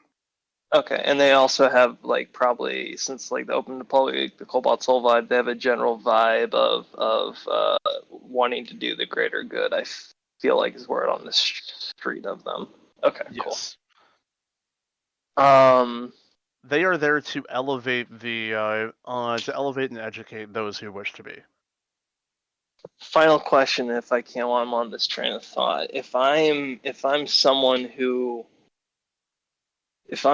wants to go into illicit magic, is that something that I would go to a different organization to, or do I still probably need to go through the Platinum Athenium, but in secret? That's likely something that you would what's it called? That's likely something that you would. So if you're going for illicit magic, but you're not openly going against the what's it called? It's hard to say. If you go in there with the intention of I'm going to use this magic to take over the world, you're not going to get very far. These are very insightful people. But to make it easier, but they have the knowledge. They do. There it is. Okay. It is heavily knowledge like that is heavily guarded, but it is there. Can I attempt to make a logical leap as our characters are walking through the street and Jin is daydreaming about all this knowledge he's reflecting on? If I was someone who needs to gain the knowledge to magically dominate a dragon, would I logically go to the Platinum Athenium to probably seek this knowledge, or somewhere else? You may have learned that. There is the possibility that you learned it at the Platinum Athenium, but not if your intention was always to do that. If that makes sense. I think I got that there are other options. There are. Okay. But it is a possibility, is what I'm hearing as well. Mm-hmm. Okay. It all depends on your resources and how far you're willing to go. I think how deceptive above your the table ability- to the your ability. table. I'm thinking that our mage is like a mad kid in the library reading books he shouldn't, trying to build his own nuclear reactor. That's what I'm starting to think.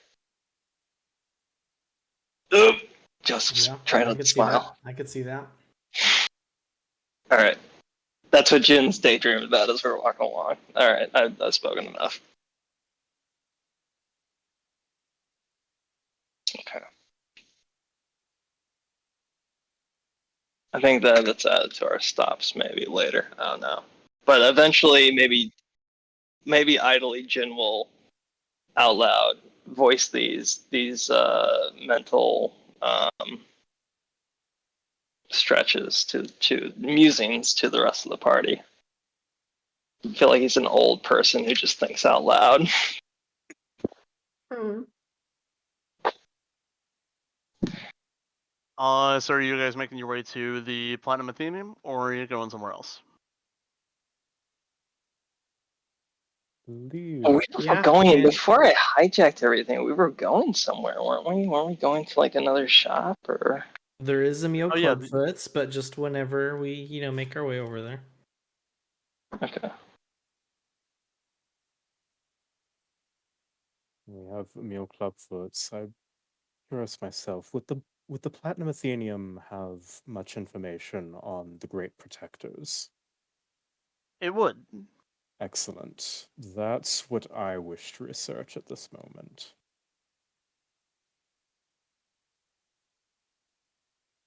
The rest of you? I'd be down to make my way there as well. I think Robin would like to research like past military engagements around Cormanthyr to try to get a vibe for like strategy in the realm that the Mad Wizard might be employing. Crucial strongholds, that kind of thing. All right. So I assume by all this, you all are making your way to the Platinum Athenium.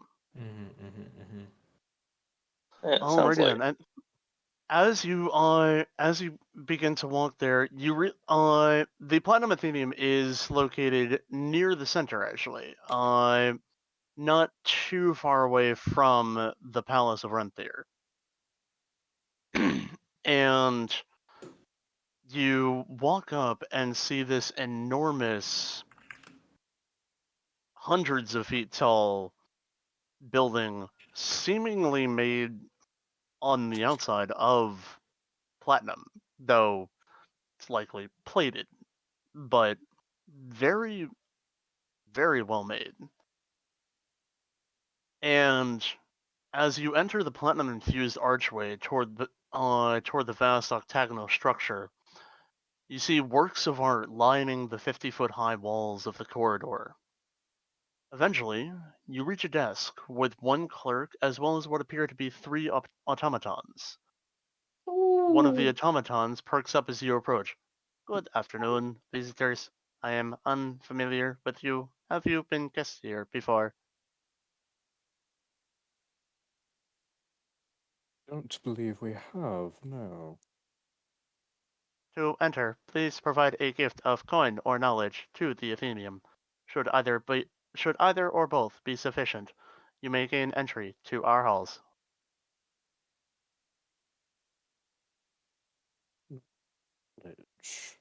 Oh, that's an easy one.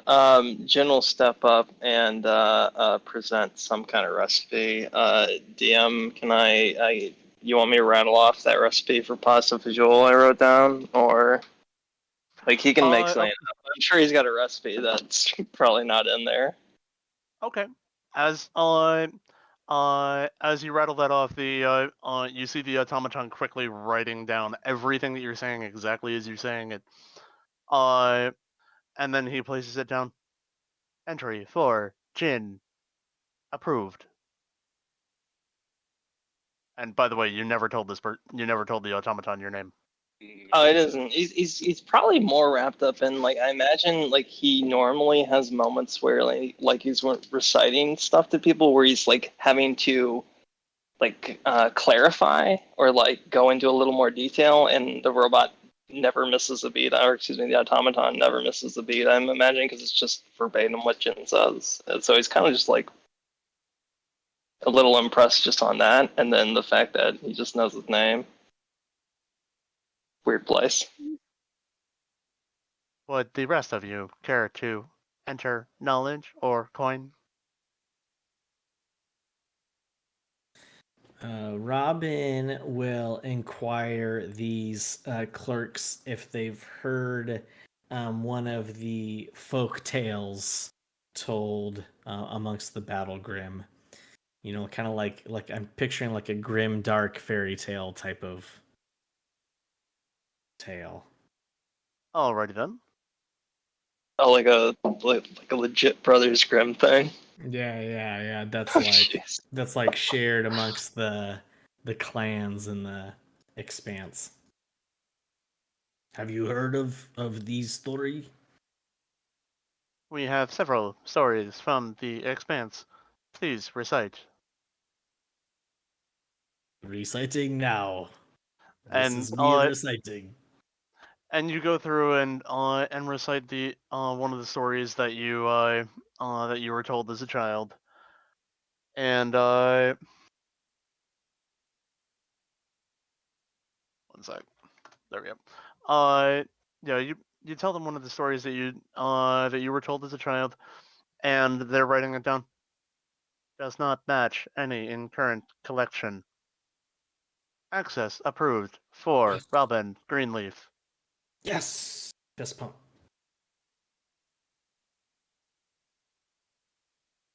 Oh yes, I could have showed them the log.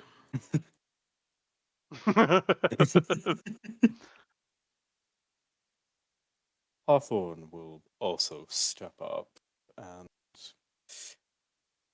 give information about the Soul Stitchers. Hawthorne does not believe there is much of this around, though he seems to have been proven wrong earlier. As you're reciting it, like you don't see the robot, or I'm sorry, the automaton, writing down everything, Okay. but there are specifics that they are writing down. Okay. And what all do you tell them about them? Primarily the use of the ritual. All right, the ritual where you summon them, or the ritual that got you there? Both. Okay, that they do take notes on. Okay. And as they go, a good addition to a select, a good addition to a thin part of the collection. Access for Alwick approved. Hawthorne nods and rejoins the other two. My apologies, you seem to not appear to react to that name. Is there another? I've gone by Hawthorne for the past 5 years. Understood. And you see like few gears whirring in the head. Updated. Alwick 2 Hawthorne. Appreciated. All right. And let's see. Are we missing that? Oh yeah. Your goblin friend seems to have fallen asleep I'm. on the floor. Yeah. Do they require medical attention? No, they tend to do this. Are you sure? I'm quite certain. To gain access for him, would you be willing to take something in the form of song? artistic collection is lacking. Interesting. Hawthorne attempts to dig through Igor's pockets to find one of his songs. Okay. Make an investigation check. Most I mean, he certainly. just wrote one. It's like still in his hand. 28. Oh yeah, you find like 3 of them. I'll hand in this one, and of the 3, Hawthorne hands in the second that he finds. Alrighty then. So you hand it over, and you see the automaton hold it up with 2 arms, and then 2 more actually sprout out and begin copying down everything on it. And then after a moment, it rolls it back up, hands it back to you. Excellent. Access for Igor approved. Would you please move him? He is drooling on the floor. Hawthorne picks him up. The marble tends to cause people to slip when wet. Thank you. Please hold. You have been granted access to your halls. Whoever among you is the leader, please place your hand on the rune plate to determine access level. This is based on current abilities as determined by the rune plate. And you see a section of the counter move aside, and what seems to be a metal plate with many runic symbols on it. Paradox, this is you. I don't know that Peridot's here. No, we lost Paradox. We have to turn around. I could say that Peridot has been okay. When Robin calls out Peridot, you see Peridot coming out of Hawthorne's bag. Creature reappears. Yes, but Hawthorne, you might need to check your pockets. Oh, did she eat another one of my rations? She did. Oh, good. As long as it's not the vials. No, don't go near the vials. You do not want what's in them. It's blood. Told you. Sorry. I just didn't expect that, even though I knew.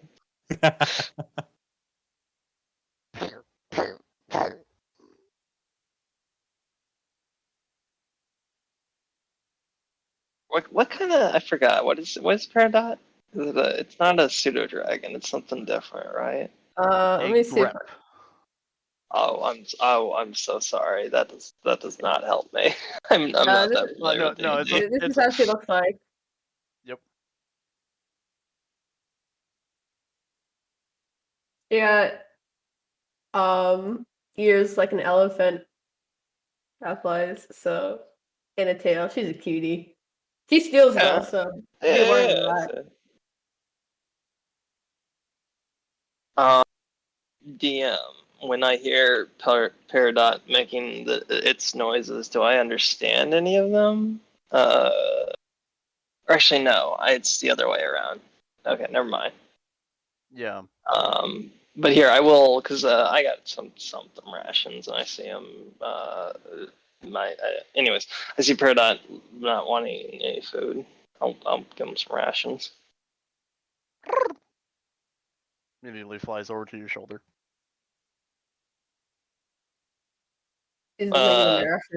Meat and fruit. What's Peridot like? He's got both. She's greedy. She likes both. You see her just grab like 2 of them at once, and she's like nibbling it. Oh, she's greedy. She takes both of them. That chuckles. Kind of puts the rest away. So she got plenty of treats.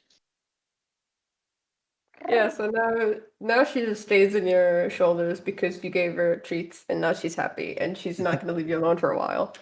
Oh, he pretends to be annoyed by it, but anyone who looks at him when he's like thinks nobody's watching is like totally smiling. Aww.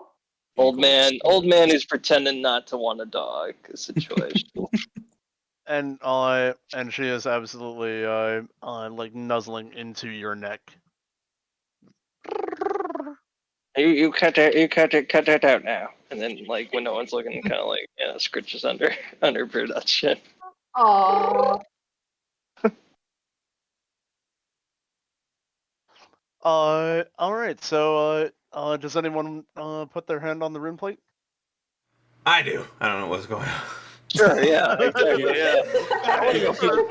He does from Hawthorne's shoulder. Nobody else wanted to be that person, so you jump. You place your hand on the rune plate, and which, by the way, you had just fallen asleep on the floor, and you woke up, and Hawthorne is currently like dragging you. It's like I get up by putting my I climb on the room plate. Like, yep. Oh, well, what's this thing?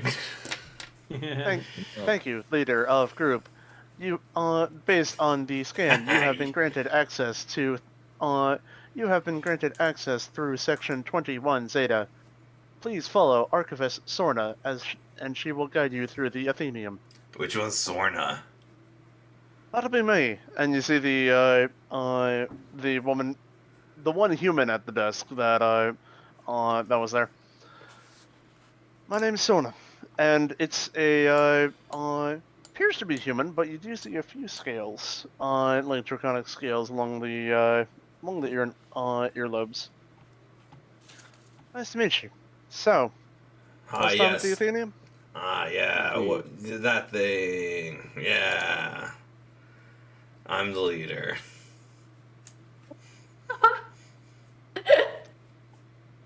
I'm not entirely sure I believe you on that, but whatever you say. Hey man, your computer did that thing. That's on you. It's a computer. Yeah? Who programs computers? Computers? Ridiculous. Not entirely sure what that is, but alright. Is that one of your things in the song? Say that one more time. Well, anyway. As you've not perused our studies before, I must inform you that no original text may leave these halls, so as to keep the collection intact. However, you may take as many duplicates as you wish, and if you'd like, there are also transcribers and duplication experts available to hire to allow you further studies of your interest beyond the confines of our halls. Cool. So and I pull out the note of me making that song. So I can't take this back out. This is an original. This is Death from Ashes original. I should clarify, no originals that are already in the hall. Whatever's on your person, you may keep. But I heard that. I heard that last part. I just walk off. You may not want to do that, and as you get more than I'd say about 30 or 40 feet from her, you see a series of glyphs that you hadn't seen on the wall begin to light up. I would suggest coming back. What does that do? You see one of them fire out as a bolt of energy lances towards you with a 70. Yeah, it hits. Cool. You take 9 points of fire damage. No. I fucking fall backwards, just very dramatically, hitting the chest. Ah! I don't move. That is one of our anti-theft mechanisms, and she moves forward, and as she gets closer, the glyphs and fade back and become invisible once again. I pretend to be dead or asleep again, so Hawthorne can pick me up again. Hawthorne starts dragging him. Yes. Your friend is quite the character. Quite. Well, you've been granted access through Section 21 Zeta. This includes certain restricted works that our room plate has determined you able enough to peruse. Interesting. Should your group wish to branch off, this is permitted, but you must be accompanied by an archivist. I can call one of my compatriots should you wish to. Also, I would not advise drawing your weapons whilst within the halls, as we have many wards to present against theft, as you've seen. Indeed. However, they do work against violence as well. Indeed. Do you have any questions Yeah. before we head in fully? Jin will pretend to be like a senile old man. He's gonna try to play it off just to get this line across. Well, what if we had to defend ourselves, like some kind of homeless types came in and tried to rough us up while we were checking out the library? Well, if such a thing were to happen, the wards would make quick work of them. They don't kill, but they would incapacitate. But in the process of defending ourselves in self-defense, weapons have to be drawn of ourselves. Should you draw a weapon? Should you draw a weapon, and not? Should you draw a weapon, you would be incapacitated yourself unless you sheathe the weapon prior to being incapacitated. Jin thinks he's got enough. He just kind of like nods, but he's got those like glassy-eyed looks, like, you know, it's just an old man asking questions. He's not really processing. And for one of your talents, this includes unarmored combat and posing a threat to those around you. As you see a very insightful glance towards you. Mm. Hey. Sorry, do you want to repeat that then? She says, and for one of your talents, this would include the unarmed combat and using your fists against another creature. Max, stand down. Max's whole arms just like retreat into their body. Just. Which, by the way, Quincy's entry was literally just like the robot took a detailed scan of Max. Excellent. All right. Well, in that spirit, welcome to the Athenium. And after she finishes talking, you all continue walking toward the end of the corridor. Upon nearing the opening at the end, the rest of the Athenium comes into focus. The ceiling shoots up to at least a few hundred feet in the sky, with glass or crystalline roofing allowing for an unnatural amount of light to enter for this time of day. The light filters down and is directed toward many different sections of the Athenium by floating mirrors and lenses. The library itself is rings upon rings of bookshelves in dozens of levels, all encircling an open center shaft of the redirected lights. You see thousands, possibly millions of texts that you wouldn't be able to read even if you were given 50 lifetimes. The building was impressive on the outside, but is even more so on the inside. You see no stairs, but as you pause in amazement, an archivist steps onto a runic crystal a few rows in front of you and disappears, appearing one level up on the opposite side of the empty center column in an area filled with different sized tables and chairs of all varieties for study. So, what do you wish to look for?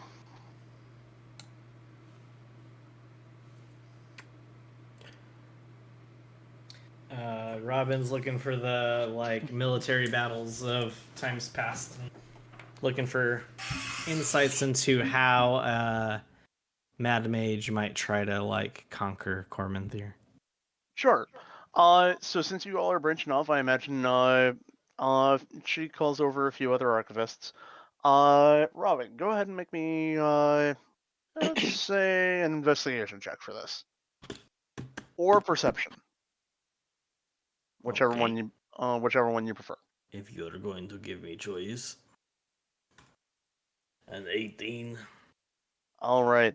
You find a few texts of battles a few centuries ago, where Cormanthyr was the location of it was chosen for a reason in that it does occupy a higher area than the rest of the valley, where the few times that there have been flood rains, it has dispersed outward.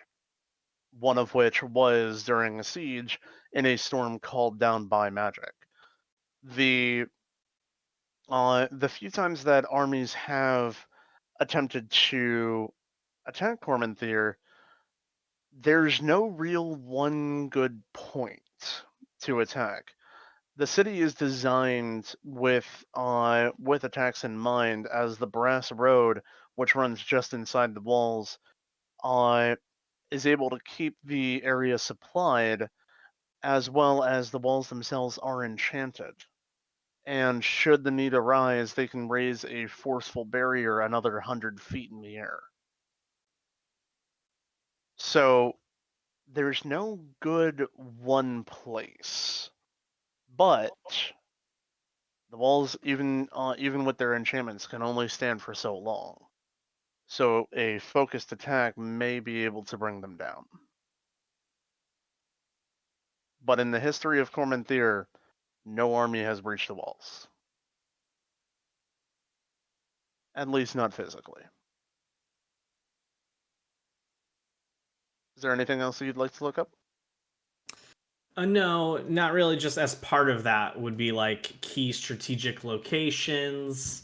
I think what's his butt mentions that they still have troops at the sealed bastions. So any historical fights that have taken place, battles might be one word, that have taken place there, and stuff like that. That was the scaled bastion. Yes. The one between the Credosian Expanse and Dysonar. Mm-hmm. The scaled bastion is a fortress. It is one hell of a fortress. It has shrugged off a number of monstrosities from the Credosian Expanse that have made their ways past the various clans that safeguard that area. And the few that have gotten by have not gotten by without significant injury. Is the scaled bastion one of the places? It has not fallen. Correct. No. Or no, it wasn't that these other, like the Dreadwatch Ferion, it wasn't that they'd fallen, it's that the mage had been sighted there or something, right? Is that what was marked on the map? Yes, the mage had been sighted at Barrister, Lowencaster, Ferion, Dreadwatch, and Kilton. Okay. So as far as we know, they're all still functioning. They're all still there. Non-conquered. Yeah, okay. And there haven't actually been even reports of accentuated violence. Interesting. Okay. The only attack that you heard of was and you're not even sure that it was an attack, was at the Silcaris Citadel outside of Bresciatai. Oh yeah, wasn't that way over to the east? South. I thought something happened at Vesker. Didn't something happen at Vesker? There is a fleet of ships that are attacking merchant ships and kind of semi-blockading the city. And the Ancient Protector there, you had heard that Vestirion, the Ancient Protector of Vescor, wanted to go out and burn the fleet himself, but that Renthir advised patience. Okay. And similarly with the Silcaris Citadel, you had heard that something had happened there. There were explosions, and there were quite a few members of the Bresciatian Guard, otherwise known as the Silver Guard, which had been killed or wounded, and that Eira, Eira, the ancient silver dragon of Bresciatai, had wanted to investigate personally, but again was advised caution by Renthir. And Renthyr's the one we're meeting in, Cormanthyr. Yes. Cormanthyr is the oldest and the wisest. Alrighty. All right. Who else is looking stuff up? Hawthorne was as well. If memory serves, I was looking for information specifically about the three great protectors. I believe their histories, perhaps if they've entered any other conflicts, what other audiences they might have had. What is it that causes them to take action, in essence? So what causes them to take action is the threatening of the sovereignty of Dysonar. Dysonar is a very loose sovereignty, but it's more that the self-governance of Dysonar is more important than governing over all of Dysonar. Okay. Each city is essentially in itself its own almost city-state, but anyone hoping to claim those city-states would find themselves a very perturbed enemy in the form of three ancient dragons and their kin, as the three great protectors are only the largest and the oldest and the most dangerous. There are others. Okay. Notably, there is an adult dragon in Steel Breeze, just north of the Iron Ridge, who wasn't able to deal with an invading army from Ishwaldir about 300 years ago, and Renthir and Vescor responded when that army had taken Steel Breeze and Baltura and was threatening the Zilkara Citadel, and that was the night of the Iron Ridge Alight, where where they said that it looked like the Iron Ridge itself was on fire. Yeah.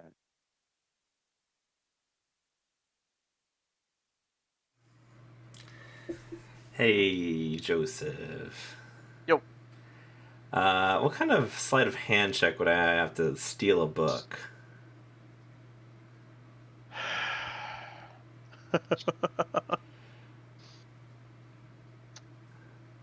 Okay. What's the difference between pull the book off the shelf and put it in your pocket? Maybe he's just reading it. Sorry, ignore. I thought it was muted. Sorry. What book are you trying to steal? No, this is just out of fucking pure like. Are you just pulling a random book? Yeah. Pretty much, I'm pulling a random book. I'm like still on the ground. Hawthorne's like pulling me, and I'm like, I guess either with my hands or my feet, depending what I got available to me. I just like grab a book, like not even open my eyes. I feel for the shelf, and I go, ugh. Okay. And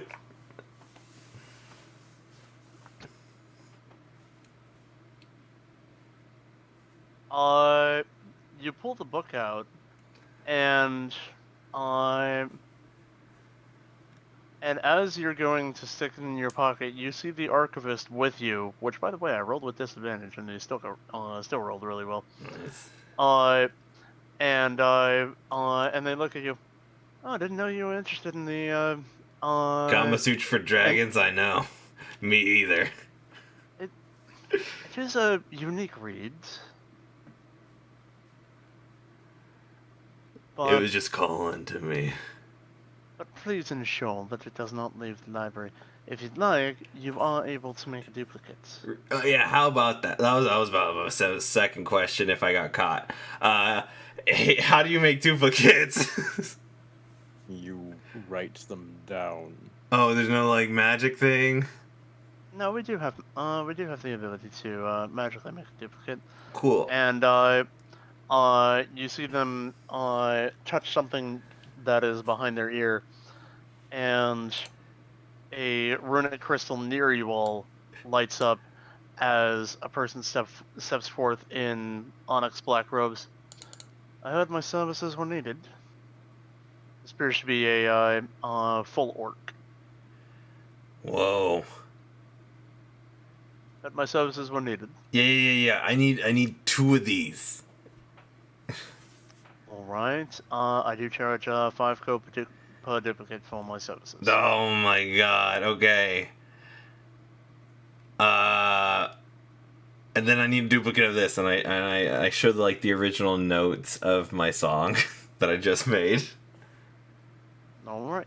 So 15 gold altogether. Well, yeah, I got something. I think I got 12. Hold up. Let me double check. I know we have more somewhere. Oh no, I have 15 exactly, like from the original. I give him all my gold. All right. So you hand him the gold, and he takes the book, the Kama Sutra for Dragons, places a hand on it, and you see 2 identical copies apparate next to it. And he does the same with your notes, and the pile that they're in, you see an identical pile appear next to it. That's so cool. All right, you can have my original notes now, and I give it to them. You put that in your library. It's gonna be worth a lot. And I do finger guns. Well, we don't sell them, but we do appreciate the knowledge. No. And she takes the pile and clasps them between your hands, and then they disappear. They've been sent to inventory department. Thank you.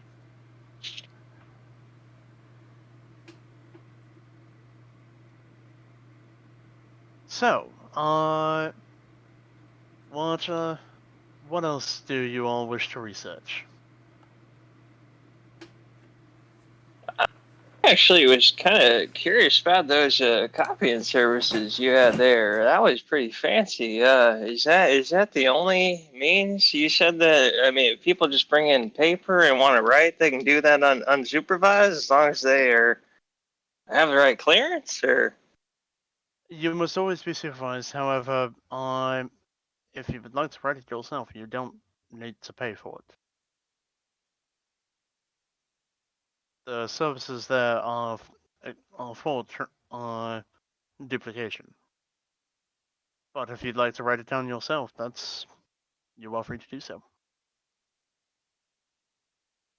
However, while within the bounds of our halls, you must be accompanied so as to ensure that no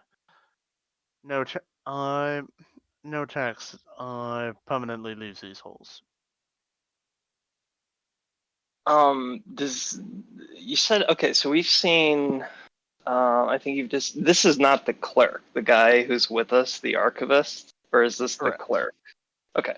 So we've seen the clerk, the archivist, and this black cloak dude. Have we seen anything that's kind of shared by the 3 of them that might be something akin to like ranks or insignias, kind of like a military style?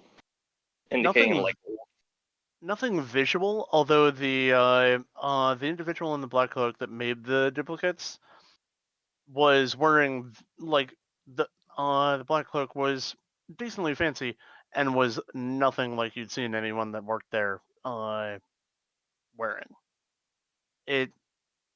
Your best guess, especially being as wise as you are, is that he's not someone with the Athenium. He's kind of a contractor. Someone who offers his services. Okay, sorry. I wasn't expecting that. The black cloaked one is an independent contractor, is what you're kind of getting at? Or sorry, that's the okay. Sorry, hold on, I didn't hear that. Because here, Jin's trying to fester something out of the guy, because he goes, well, me and my friends, we are adventuring types. We happen to find ourselves on the sore end of some kind of dragon that seemed to be of the arcane persuasion or manipulated. Such my associate of the hunter type, maybe kind of indicating Robin if he's there, absentmindedly indicating Indy one if not, and then goes back. Thinking maybe in the future if we have to fight some sort of monster, such a powerful persuasion magical things could be used to dominate said creature, and potentially these magical abilities might be seen or sought here in the Athenium, as it's been called to us or said to us. All right. Well, those particular magics are usually in the god. You do, however, have access to them. They do usually take quite a while to learn. I know some mages that themselves have not have been studying them for going on 10 years and they still haven't mastered them. Well, I'd love to add myself to any sort of list of interested applicants. If you have that presented, just put my name at the bottom there with all the other names. All right. And just so you understand, I'm trying to continue on that path of, I think that the name of this mage is here somewhere. I think he sought knowledge, and I'm trying to ultimately acquire the name because I think this dumbass has put his name somewhere on, like, you know how in like the old school libraries you actually had to sign your name on like your textbook? Mm-hmm. That's what I'm trying to find somewhere in this place. All right. And I'm not trying to I'm trying to obviously play that close to the vest as best I can. So you have everything I'm trying to do. Gotcha. Cool. All right. You she leads you over and says, unfortunately, they're currently out right now, but if you'd please sign your name at the bottom of this list, you may it will be a while, but we would be able to let you peruse such magics, and you see a list of 7 names. Huh? 2 seconds. You have like 7 whole names, you SOB. Do what? I was like, do you have 7 whole names? I was expecting you to like narrow it down, but I'm like, knowing you might have 7 names. What do you have? Give me 2 seconds here. Okay. I'm like going through my shelf, like, what can I do? What can I do?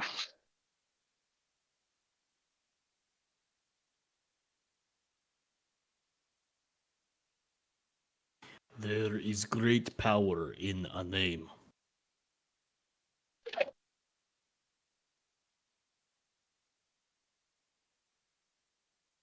Alrighty then. You see, I'm gonna write these down for you. Thank you in advance.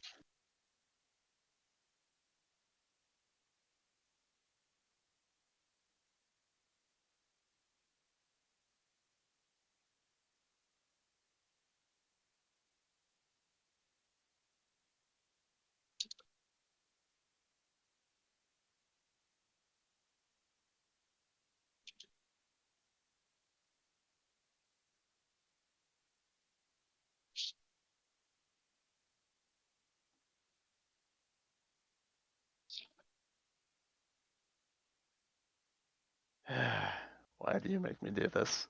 You don't have to give me all 7. Like, you can narrow it down to like 3 or 4. Because like, come on. I'm giving you all 7 now. No, you... like only one jackass is the guy I'm looking for.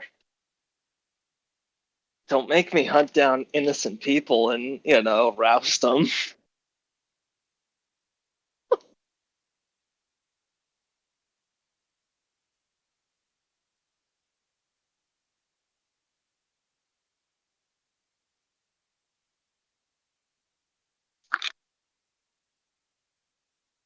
All right, there we go.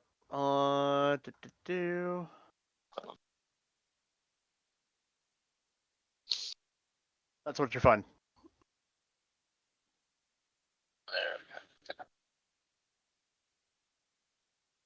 Doesn't look like it was full names. It's one name. You're not sure if it's first, last, middle, nickname. Can you do me a huge favor and hold on, I'm gonna either DM them to you or can you DM to? Oh yeah, that's what I'll do. Yeah, I got you. Thank you so much. My technology is not with me today. Okay. I'm just gonna post them in Dice and Art General. Just that way they're there. Okay. Do you just glance into those names because Jin's gonna sign his name at the bottom. Do any of those names ping in any sort of way, in any historical sense? Roll a history check. Okay. Yep. Fishing for it. This is going to be a Before they went hard AKA and blew up with a 22, I want to know what their name in the streets were. 22, does that give me anything? Ilishar and Suldair are actually two mages that are in Cormanthyr. One of them teaches at the academy. The other one is an advisor to Renthir. Tavara and Vernix, you're not sure. You haven't heard of those. Chisol, you've heard of that one.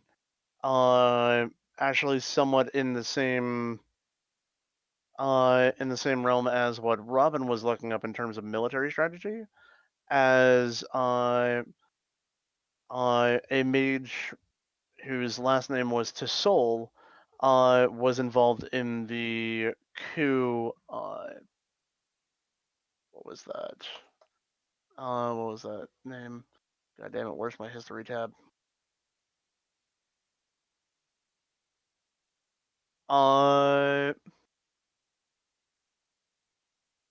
Nope, that's not it.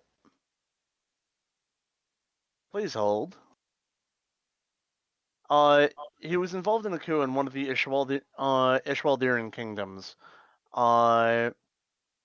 That he didn't lead it, but he was, from what you know, like involved, whether that was actually in the coup or as a mercenary.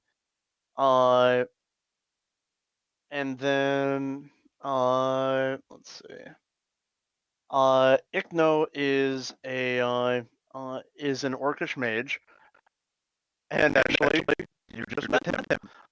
He was the one that made the duplicates. Oh no! And Lasir is one that lives out in the Credosian Expanse, working with the various tribes. And the there it is. The kingdom that the coup took place in was the kingdom of Kultir, Kultir, overthrowing King Vular, Vularr. And just last question on that, was that within a short amount of time from now, or is that hundreds of thousands of years ago, or something along those lines? That was about 3 years ago. There it is. I think I got a couple names. All right. I got the juicy parts of that. Okay. And Jin signs his name at the bottom to. Yeah, I am interested in seeking out the magic to command dragons or whatever this piece of paper is for. This piece of paper is to get the book, Dragons and the Mental Alterations via Arcane Disruption by Archmage Valaki Dulo. Valaki Dulo. And then is okay. It's I'm signing. I'm sorry. I'm taking up so much time. I feel like I'm don't worry much. Okay. All right. So I'm signing mine. How far down the line is Tin Soul's name from mine? Chuba. Like the names that I gave you, that's in order. Yeah. Okay. So so there was it's me, and then Who was between me and Tinsel? It was Ino? Vernix. Vernix. And it looks like they haven't gotten the book yet. Like Who? Tinsel has not? yeah, like those 7 names that oh, I see the pin emoji on Discord. I'll pin that. What's it called? The name above Ilashara is crossed out, and you see a number of names crossed out ahead of that. You can surmise by that either Ilashara or the name above her has the book. Like, currently has it checked out. If that makes sense. I think so. And then, but if I understand the library correctly, like this is a queue. Right, but they still have a copy here at the place. They do, but I think I got enough. Yeah, I think I'm zeroing in on what I want, even if it's the wrong rabbit hole. All right, awesome. Anything else anyone wants to research?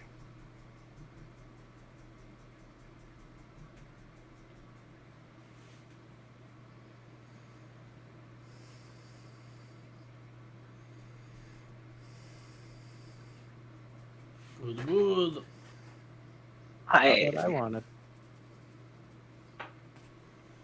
How long are we here? I'm curious. A meal. Wait.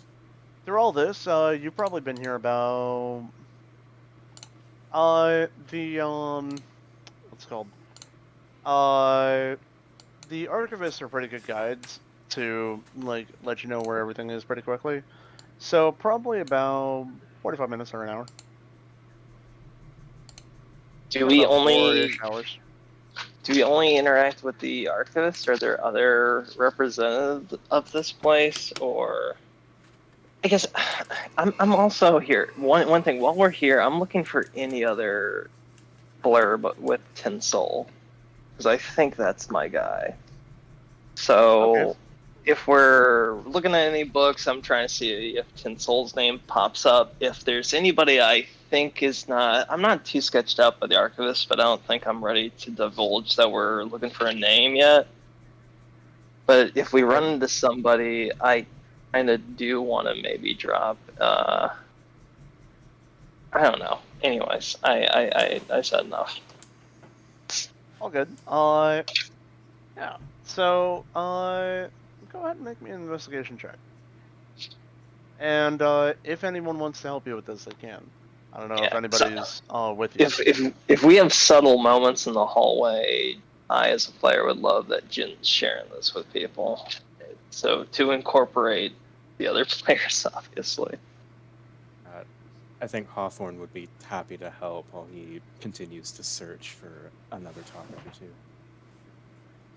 If you haven't seen a name, it's Tinsel. Tinsel, you say? Would you like some assistance finding this name? Yes, if it pops up, I think it might interest Robin's military stratagems as well. So make sure to mention that to him. So keep an eye out. Tell him next time I see him. Alright. Hawthorne, since you're helping, either one of you can make it with advantage, or you can each make a separate check. Which would you prefer, Jen? Ooh, I mean, you might have a better investigation than me, I'm betting. Do we want to call it a might, or do we want to call it a yes? I'm looking at your mod. You don't need to be gracious. I can do other fun stuff, so go for it. Okay. How? It's the same role. Because karma's always listening. It is. It really is. I love it though. If you won, I will say, the button was pressed before for Jin's before I said it. If you would like, you can have Hawthorne roll with advantage. If you want. I'm gonna take that if you're gonna grant that, because I think I'm onto something. So I want all the breadcrumbs. Absolutely. All right. 26. Okay, I was expecting high. I wasn't expecting that high. Wasn't expecting fucking wizard. Tell us everything. I want to know Okay. this guy's doodles in the margins. All right. On that note,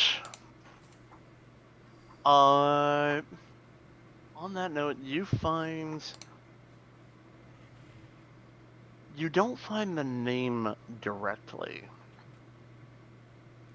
but there's one that mentions. Actually, I'm sorry. You do find the name directly in one book, Okay. but not not because it was checked out. Okay. You find it in a list of. Sorry, had to adjust my mic. You're good. You find it in a book listing various archmages. Oh, okay. Creatures who have mastered the arcane arts beyond most other brethren. It doesn't list specifically what they mastered, but it lists that they mastered. And the name you come across is Lyrin Tisol. First name Lyrin.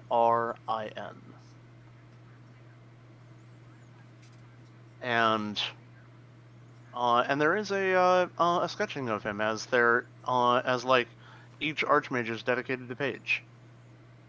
And you see a 30s, appears to be human, male, and Why don't you hear like a bunch of rolls? Huh? I just heard like a bunch of rolls at once. But you see yeah, so you see that sketch, and you see a bit of a blurb in there about their various accomplishments. One of which being the overthrowing of the kingdom of Cormanthyr, which they did in accompaniment of a mercenary known as the Scarlet Shadow. Just says, in accompaniment with the Scarlet Shadow, were able to overthrow the tyrannical King Vular, even dispatching with his cabal of protective guards. Okay. And was praised as a hero for this. In further research, you kind of piecing things together. You hear of a mage that came up from Wellspring, a city, a small farming town in eastern Dysonar, near Bronzeheart and Vescor. Disappeared probably about 10-15 years ago, and really only popped up in a few places. One of which being in one of the other books that you find that mentions, like, based on the deeds and the description of the mage, you can assume that this is Lyrin. You find it in a book mentioning current cults, and one of which being one of which calling themselves the Fallen Star. And in that book, you see mention of a very powerful mage from somewhere in Dysonar, with similar talents, similar descriptions, and yeah. Interesting. Okay, I'm sorry. I'm writing as much of this down as I can. Yeah, all right. Yeah, I got you. And this is where we're very happy that we record the session. Yeah. Especially me, so that I can know. You said list of a. Sorry, you said list of like accomplishments or something. Like I know we're not there, but the camera's there. So what are those accomplishments? Do they list like what kind of Overthrowing Cormanthyr, manipulating. Yeah, the, but with like fireballs, or did he do like with mind magic, or? Yeah. It doesn't say specifically, but but he is credited with gathering the force to do so. Is that in quotes, or is that? There is also the also in there. Like one of the yeah, he is credited with gathering the force to do that. But the force isn't entirely human or mortal. It says that there were called upon numerous fiendish entities, but they were called in service to one of the mages. You're not sure which, as he was not the only mage, but he was one of the leaders.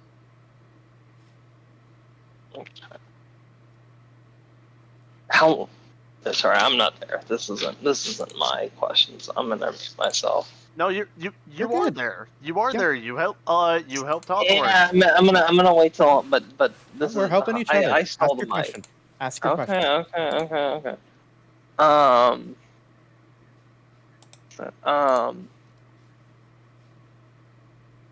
Oh, I remember now. Okay, but the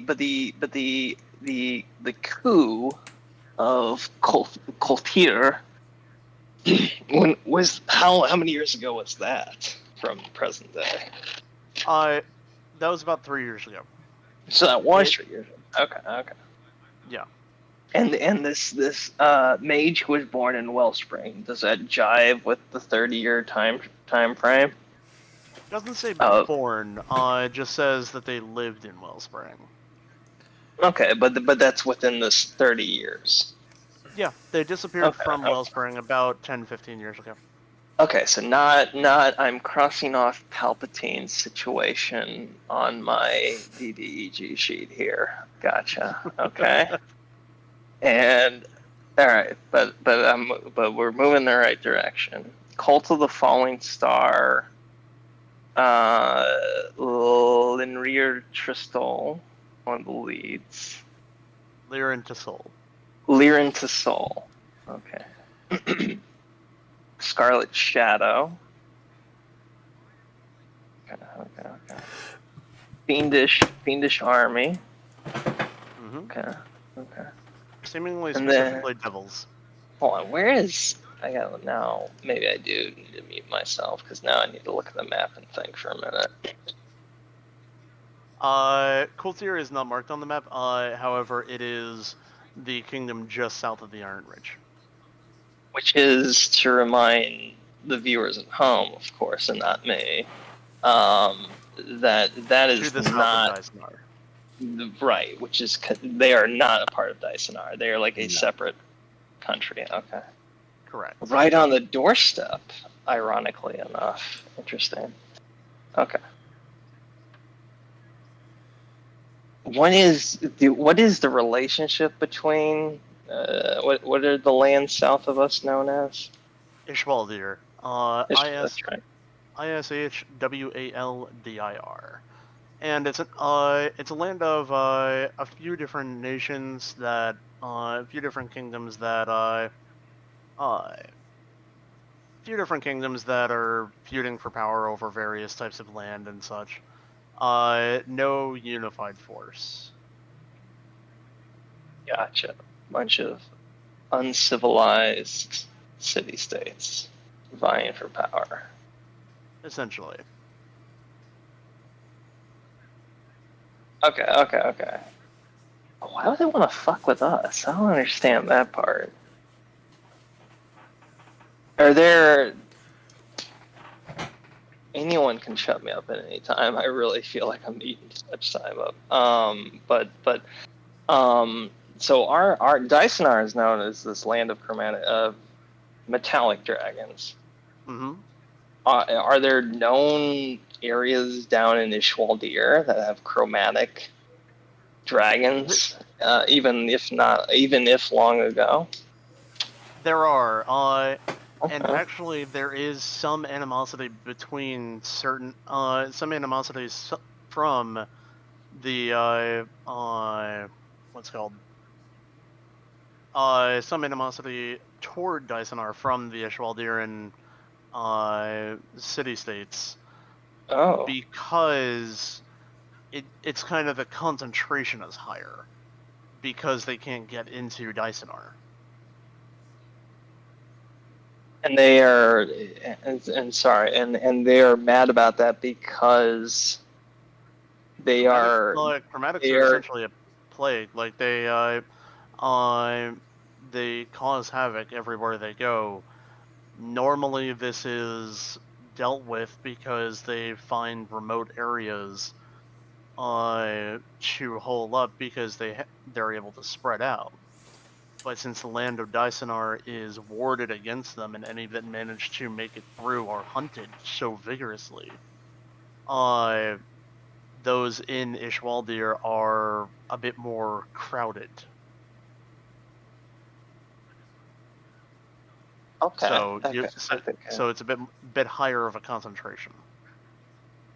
Okay, so it's safer on this side of the Iron Ridge is why people are mad about trying to get in there. Okay. The lands are more fertile in Ishwaldir, which makes them a very but they're not place safer, is what I'm picking up. It sounds like it's very much a land of strife and change, militarily and with magic dragons. Yeah, like the dragons aren't they're not everywhere, but you have a much higher chance of running into them. Yeah, but if you're some kind of military strategist who might pick up some book that says it's Throne of Games, and you read it and you're like, if I could control a dragon, that would be pretty strategically viable. Yeah, All right.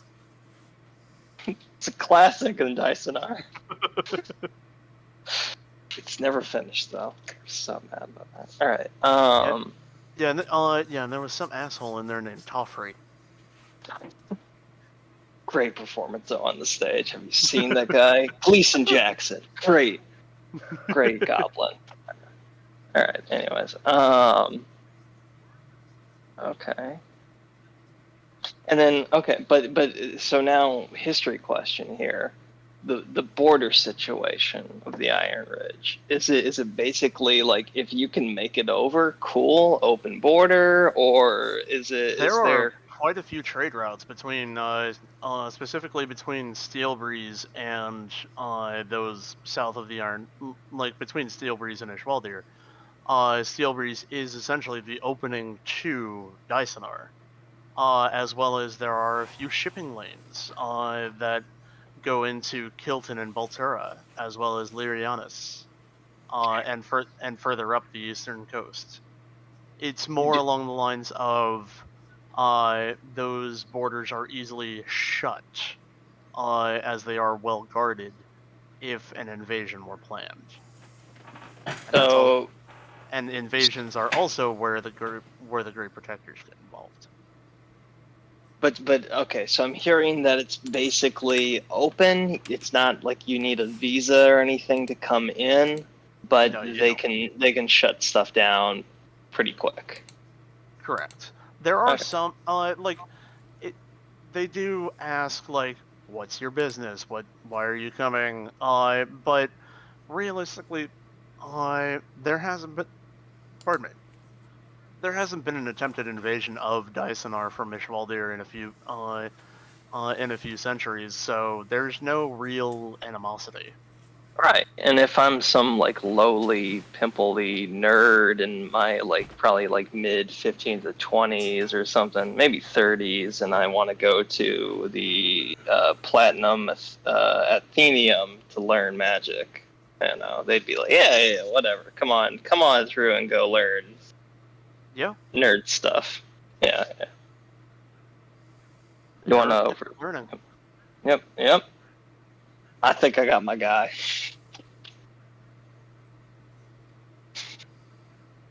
All right. Yeah.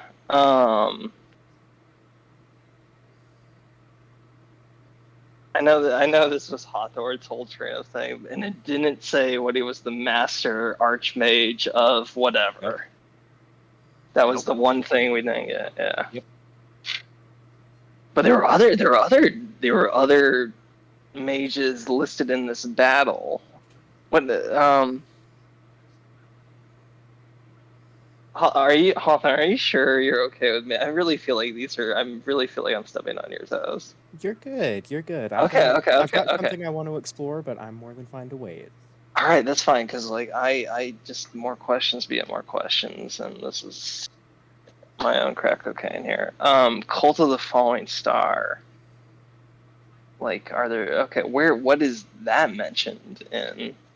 Because that came out of nowhere. We were talking. We were hearing a story about the mage overthrowing, assumedly, an unjust king with the Scarlet Shadow, and suddenly we heard something about the cult of the Fallen Star gathering a force of fiendish powers to help overthrow him. How does that factor into the story? Does the Scarlet Shadow become the cult of the Fallen Star in this story? Or are they a fully separate entity? So based on what based on the way it's written, Scarlet Shadow doesn't seem like an organization. It seems like an individual. An individual, okay. And from the text, seems like a relatively well-renowned individual. But as to the Fallen Star, this is a cult that appeared about 12 years ago. And that appeared about 12 years ago. Did assist in the overthrow in the coup in the kingdom of Cormanthyr. Yeah, see how many cuz you can have in a sentence.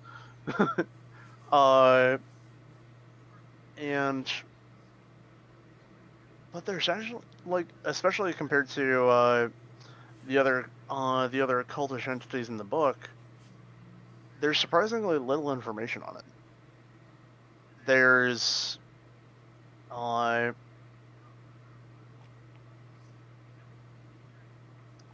ahead and roll me a wisdom check.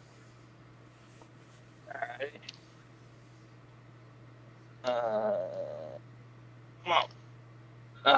No, it's gonna have that. 12. Okay. One thing that does catch your attention: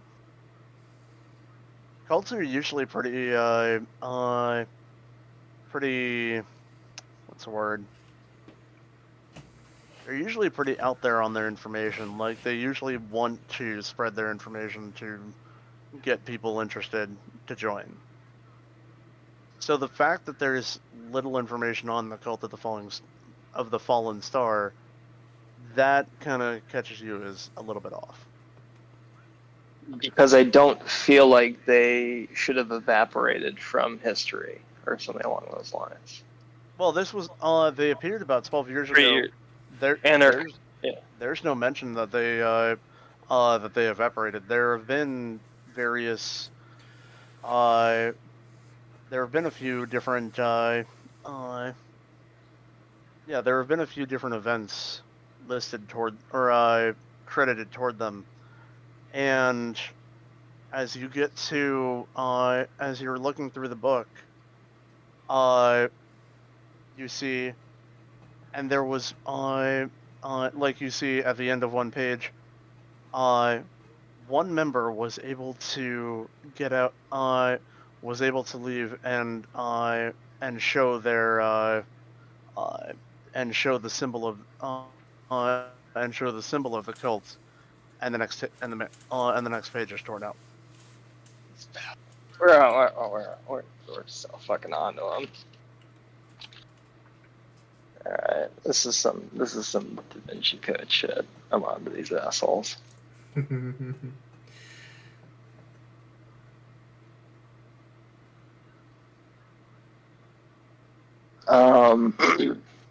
I was waiting for someone else to jump in because I could probably keep going.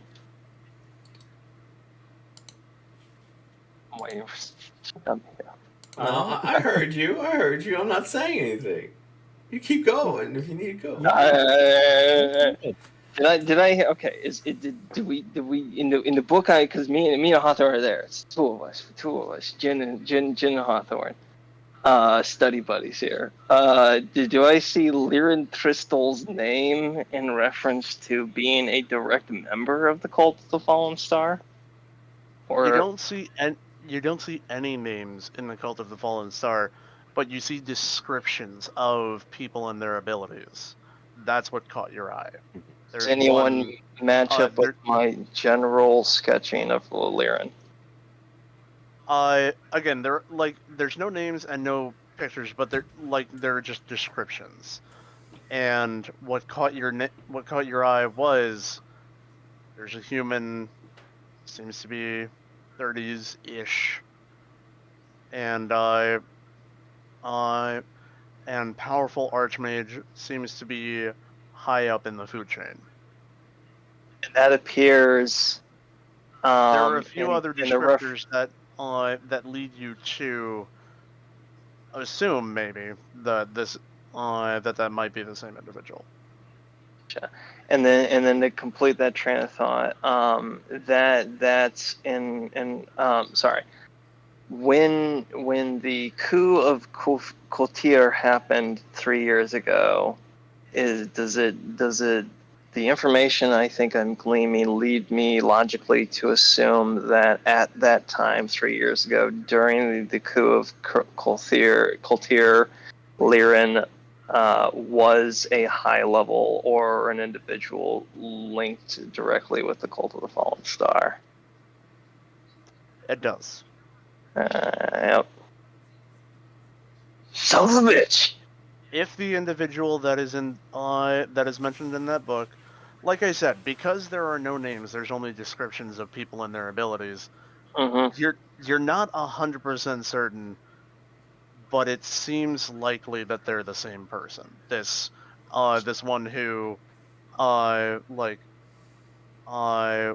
a high member in the Cult of the Fallen Star, and based on the abilities and general persona of this person that you of this Lyran Tristel that you read about during the during the coup of Cormanthyr. Okay. Like, there's too many similarities for it to pass your mind as entirely a coincidence. Maybe they're the same person. Maybe they're twins. Maybe one person is fucking with you. The author of this book. Maybe the author of this book just took some cool people that they had heard about and said, "Oh yeah, they're definitely in cults." Yeah. Okay. Okay. I'm just gonna keep fucking talking until someone shuts me up at this point. All right. So then, just general knowledge of being super effing old and well traveled here in Dice Noir. Have I ever heard of any deity, deific figures, or even powerful demigods that are referred to as the Fallen Star? For that, make me a religion check. Oh, I'm so good at these guys. I'm not amazing at them, but I can help you out if we're doing study. Please, study buddy. Absolutely. These are going to be separate. Sounds good. 16. You know what? I'm gonna give you inspo. I have one level of inspiration. I'm gonna fish for that dirty 20. Alrighty. 18. All right, Jin, you have never heard of this of anyone by that name. worth it. No regrets. No regrets. Okay. Hawthorne, something tickles the back of your mind. Okay. You're not sure why, but your thoughts turn to God? No. God-like? Maybe. Okay. Something along the lines of shapeshifter and some incident that happened in Western Ishwaldir a few years ago, probably about 15 years ago. And the word fate comes to mind. Okay. That's all. Hawthorne will relay this information to Jen.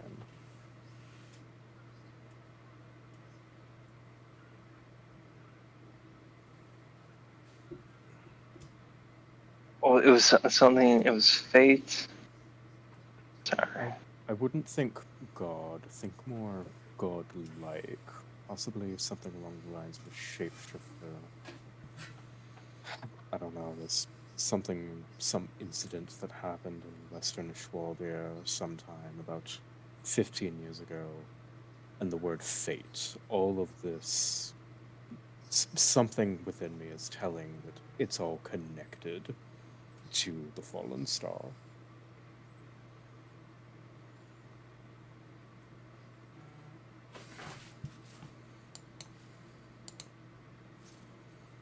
Sorry, I was speechless. I was writing something down while you're saying that. No, it's quite all right.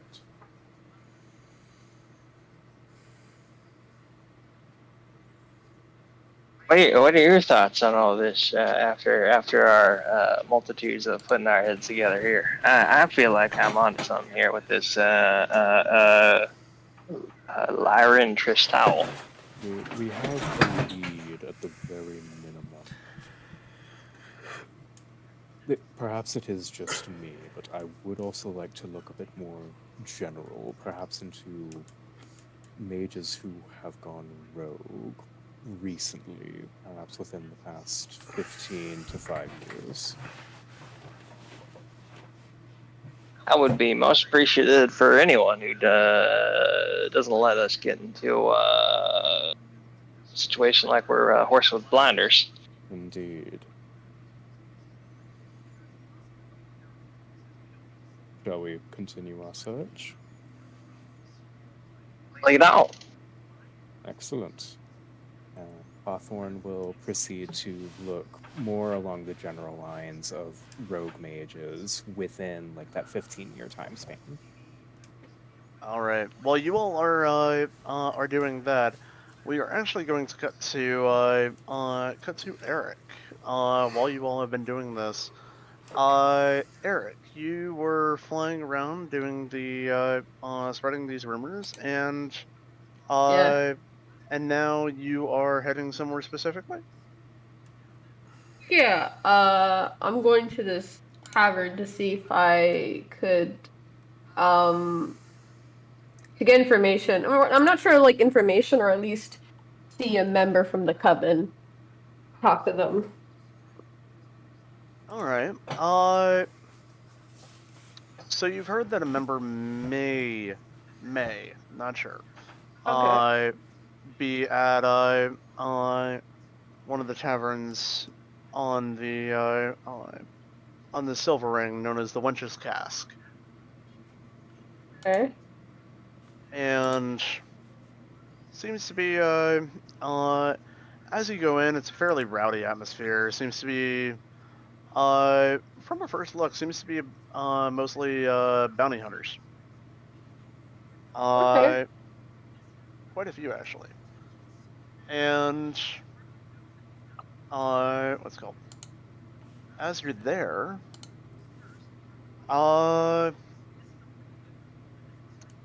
give me a favor, roll a perception check. My perception's not great. Let's try it.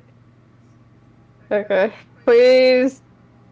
And unfortunately, Peridot is not with me to help, so. No! So you're looking around. 7. So you're looking around for a bit, and like you don't see anyone you recognize. After a while, you get exasperated, go up to the bar, just sit down for a minute, maybe get a drink. But you don't see anyone that you know. Darn. Can I try to hear around people talking? To see... I mean, I don't know if this would also count as perception, because my perception is not great, so... Eric is still he's still gonna try to find this member to talk about something, so he's not giving up there. So he's just gonna sit, but he's gonna try to hear around, I guess. Okay. That would also be perception, but so as you're there, Figure does approach you from behind. You hear the clank of armor and a pat on your back. Something got you down, love. I turn to the person behind me. You turn around and you see a woman wearing elaborate scale mail, with long silver hair standing behind you. Look a bit down. I mean, I don't know how you could tell because I'm, and then you see Eric just showing his face as he's like wearing this mask. You can't really read his expression at all. More to your expressions in the face. Yeah. I'm just looking for someone. That's about it. What are you looking for? Maybe I can find him. How do I explain this? I guess it's someone from this organization that I'm in. I don't want to be too specific, so. Alright, well, if I'd like to try and help, but I would need a few details. Just trying to help. Okay, I guess I would say from a coven of mine. Ah, one of them witch folk. Yes. I really had a problem with you all. Never understood the stigma. But what coven are you from? Well, there's a few. Oh god.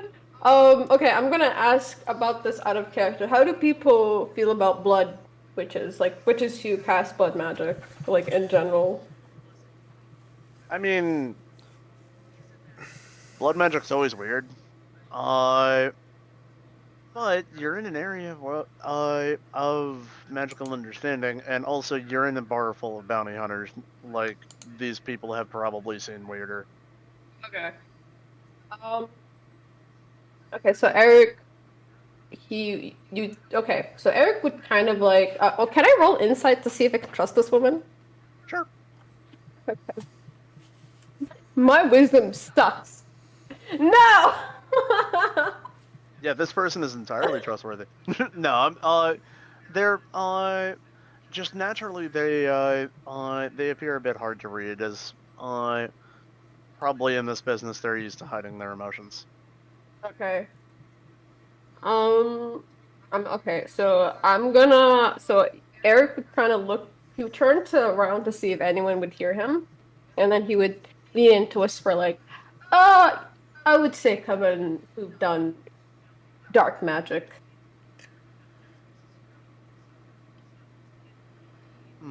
Let's see. Looking at you. I guess blood magic, right? I will not confirm nor deny. I don't know if they were true. That's what I figured, because I haven't seen a lot of witches recently, but, most recent one that I have seen, he practiced blood magic as well. Fortunately, I believe he left a steel breeze or Lyriana, somewhere south, a few days ago. Sorry, love. So, is he not here? So wait. No, not that I know of. Not unless it's the latest trip. Darn. What's your name? My name? Uh, my name is Eric. What about you? My name's Ilya. Ilya, nice to meet Ilya. you. Hold on. Ilya. Okay. Ilya. Okay. All right. Thank you. Yeah, it's a pleasure meeting you. Nice meeting you too. Thanks for attempting to help about that. That's who I want to find, but if he's not here, then I'm not really sure what else to do. I mean, I'm gonna keep trying to see if there's another member. Young Coven seems to have gone into hiding recently. Not entirely sure why. It happens. I'm aware of it from time to time. Like it happens from time to time, which is why it's really hard to find them nowadays, especially when I've been traveling a lot, and I haven't been I haven't been in touch with my coven in a long time because they keep changing. Like they keep moving around. Well, last I heard, had maybe some activity over in like Antioch, maybe tourists. Can you say that again? I didn't hear that well. Maybe some activity over in Antioch or tourists. Tourists. Is it in town? Yeah, it's a coastal town. A bit east of here, a little bit north. All right. I'll go and check it out. Thanks for give me some guidance to where to find them. Hopefully, I'll find one of them at least. Sure. You're a bounty hunter. No. I'm an alchemist. I produce potions. I own a store. Like, in hold on, let me look at the map. In Faerun. Oh. Wait, hang on. 'Cause it did look familiar. I mean, my Cauldron map. something. Curiosity Cauldron. Curiosity? Cauldron Curiosity. I even That's forgot my it. own store name. That's it. Yeah. Yeah, I've Yeah. gone by your store a few times. Oh, really? Oh, that's nice.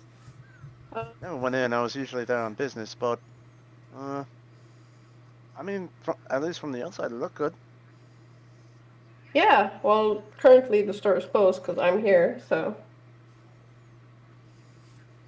but it's good that you've tried out my potions. Yeah. I had a lad that was saved by one of your healing potions. I mean, he lost his arm, but the rest of them were saved. Yeah, I'm glad it helped. Don't worry, it was a shit arm. Well, if you need more help, find me. I'm around. Seems like there are a lot of bounty hunters here now. Thanks for giving me information, and then Eric's gonna open his bag and give her one of his potions, like health potions. Here, take this. Might need it for later. Free of Thanks, charge, love. obviously. Of course, anytime since you helped me out first for some information.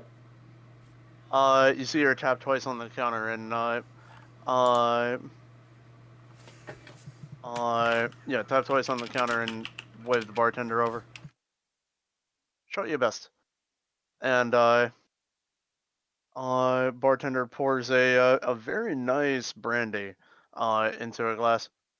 Ooh, Call that payment. thank you. I appreciate it a lot. Oh. If you ever need any help, let me know. And if you ever need course. something more than help, let me know. Of course. Thank you again. You see that, and you just see a smirk on her face as she, as she starts to walk away, then looks back at you, and then continues walking. I hope I can trust her. Kind of a bit paranoid over there. Okay, so Eric's gonna finish a drink since she paid for it, and then he's going to go to the location that she mentioned, like the two of them. Forgot their names for a bit. Antioch and Turris, which they are very far away. If you look on the map, Turris is here, Oh! and Antioch is here. Yeah, there's no way I would get there in time. Damn. Well, just my luck. I don't think I would find them. I don't think I would find them there in time. I could use my crystal ball to see. Like, I'm pretty sure I can recognize one of the members. Yeah, you absolutely could if you wanted to. All right. I guess I'll have Eric go outside and try to find a quiet spot where he can use his crystal ball. Wait, I also realized he can use his flying room to fly there, to travel there. Take you a couple of weeks, but yes. Oh, damn. Okay. Well, I'm gonna go with a crystal ball. Okay. I mean, so could- who are you scrying on? can't really think. Like, I guess. So I have to think of a specific person to scry on. Mm-hmm. Darn, I can't think of any. There's so many members in the coven. I guess I would have Eric because I'm pretty sure he memorized. Someone recognized it. Like, Actually, sorry, just give me 1 sec. Go ahead and make me an intelligence check, real quick. I hope Eric's smart. He better be smart. Let's see. Well, he's sort of intelligence. Well, he's sort of smart. What'd you roll?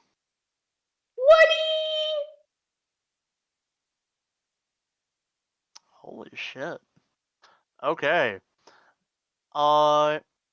So one thing that you know is that certain members of the coven are able to, especially when they go into hiding, are actually able to use their spellcraft to shield themselves from divination magic, such as scrying. Otherwise, they wouldn't be able to hide. Otherwise, they wouldn't be able to hide as well. However, there are certain members that deliberately do not hide as a means of communication via crystal balls. Okay. They can tell when they're being scryed on, and they can convey information. All right. I mean, I think that's far as I can go to get information from afar. I guess I'll have Eric try to think of any faces he recognized from the coven, and then see if he could tap into their minds. But also kind of I don't know if it's possible to get to have them kind of say this is this is me, a fellow member from the coven. I'm not sure if that works. No, that's all right. You're not sure how this works because it's never really happened to an extent that it's been necessary. But one of the ones that you know is deliberately a communicator was the one that that brought you in. The witch that was there that day. Can you say that again? My brain just went blank. The one that brought you into the coven. The one that you saw in your village. Okay, I guess that's true. I could try to contact her. All right. I'll try to contact her wherever she is. So you use your crystal ball, and you're able to peer through, and you see her sitting sitting in a chair in front of a fire, and as something as something lights in her eyes, and all you hear is,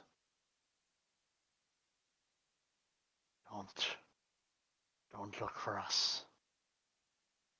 Trust me. What? What's going on? Don't Uh, look for us. I know that's you, Eric. Don't. something happened?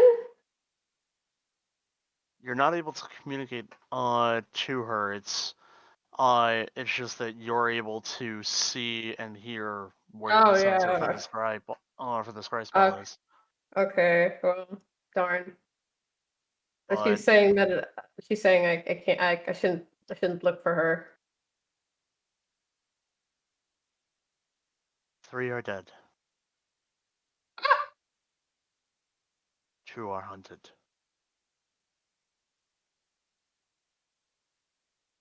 Hide. Okay, well maybe I shouldn't tell that lady I was a blood mage. Hide. The fallen star is not a friend. The fallen star is not a friend. The fallen star is not. And then you Oh. witness a giant explosion as the scrying spell cuts out.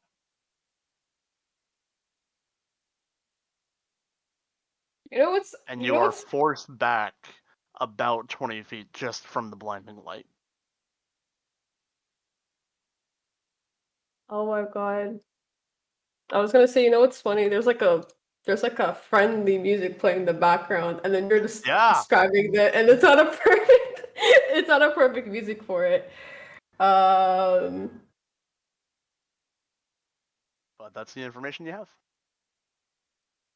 Okay. Now Eric is shocked. He just kind of stand up and he takes the ball to his bag, and then he realizes like maybe I should not tell that lady I was a blood bitch. I was blood mage. Fine. I can find my way out of it. And yeah, now he's just a lot more wary and concerned for his mentor. Bitch.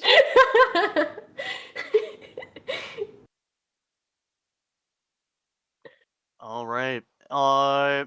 So, yeah, you were forced out of it. What do you do? um Seeing all that happen, I'm going to attempt to find my friends. Okay.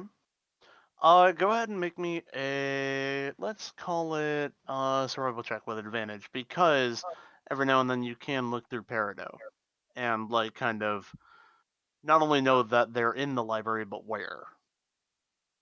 Yeah, I'll do that. I'll look for Peridot while she's on Jin's shoulders. Okay. So yeah, make me a survival check with advantage,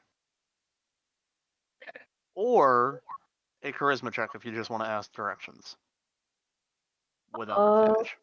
Uh, haven't used my charisma roll, so I'm gonna do that. Okay. Either. Yay! Well then. Yeah. No time at all. You're able to make your way to the the library. Uh, it has been a little bit of time, and as you go in, you see the same three automatons now without a clerk, and and the same one greets you. Welcome to the Platinum Athenaeum. As you have not entered before, please present a gift of knowledge or coin to enter.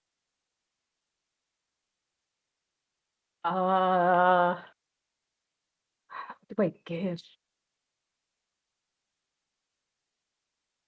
I'm not sure what to give. Eric's gonna ask. What do you mean? Something of a knowledge? Please hold. Scanning. And you see it, like, staring intently at you and the eyes flickering between a dozen different colors.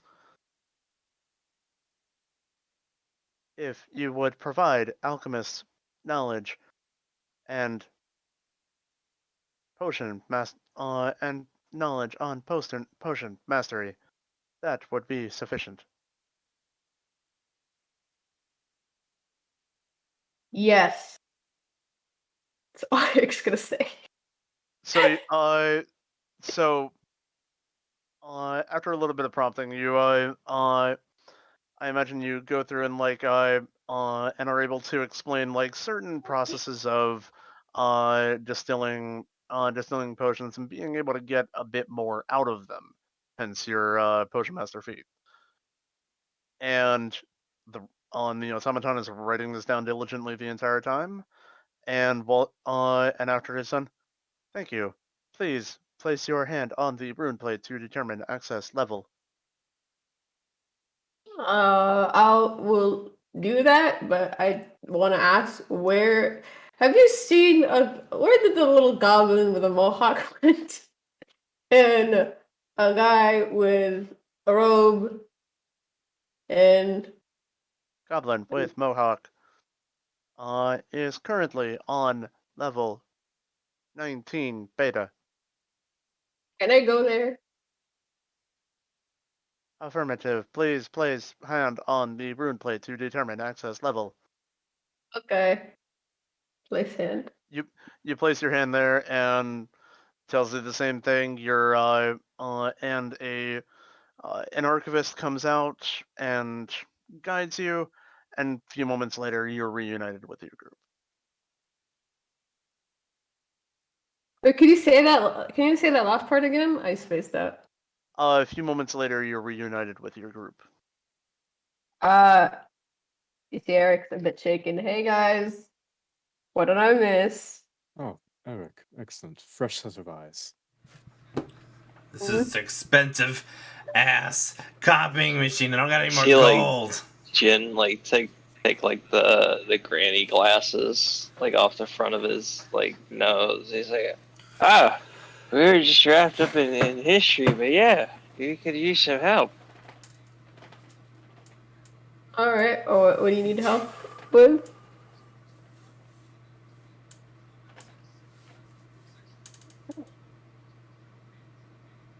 Oh, and then Jin will kind of update Alex on the rabbit hole they've all went on with Tristal and all that.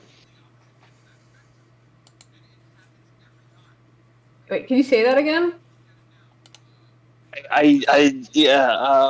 Jin just is bringing Eric up to date on what Hawthorne and him found out or think they've kind of discovered with this mysterious mage named Fallen Star. Yeah, Lyran Tristal, the Fallen Star, this Haku and Cormanthyr, and this possibly being the mage who sicked the dragon on us. That's great because I've also I've also found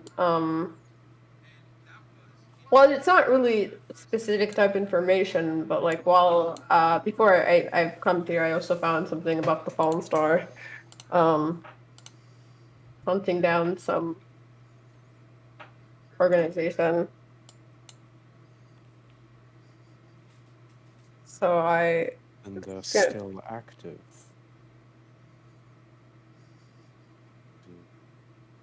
And yeah, they're still active.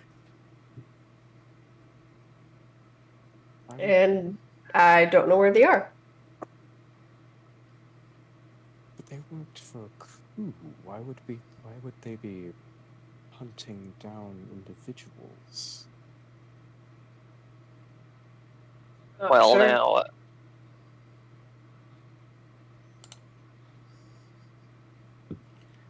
No, Eric, sorry, you go ahead. Oh, that's all I said. Oh, I talked over. I'm sorry. What'd you say? That they committed a coup. Why would they be doing low-level things such as this? Why wouldn't they be further in hiding for something greater?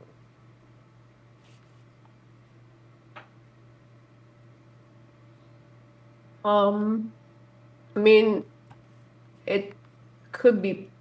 There is a possible chance it could be higher or greater. Just happen to agree. There is a chance. It could be possible, but we're not sure if it's gone to that point.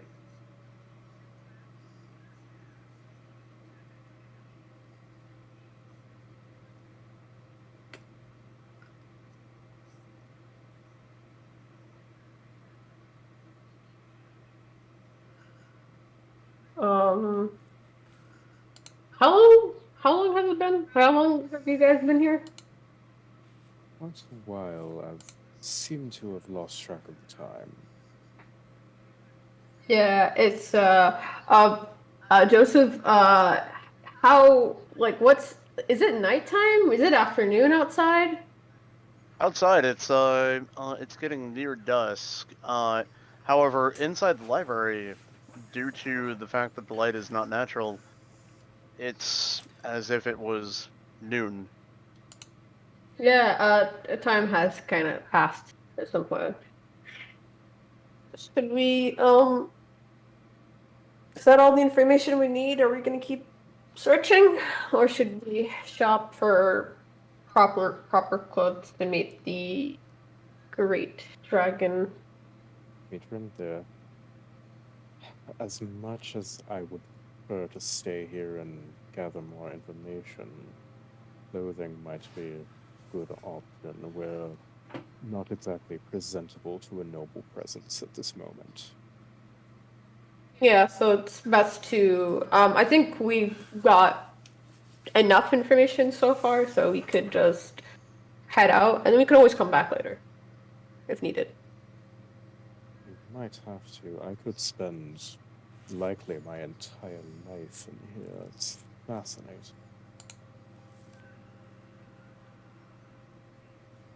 I mean, the library it's beautiful, but I guess, another time, another day. Indeed. So you all heading up? Oh, sorry. Go ahead. No, you're good. It was the same question in essence.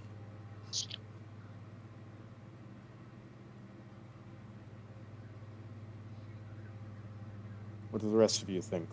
Head out to acquire more appropriate attire?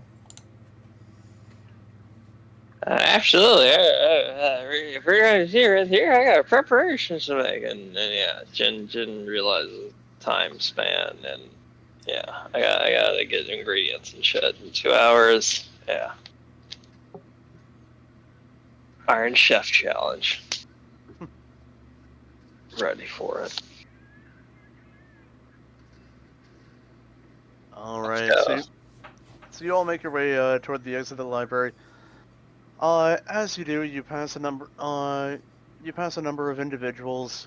One of which you recognize, Eric, as coming up as walking up, escorted by an archivist, into the main hall. You see that that same silver-haired woman in armor, just walking up.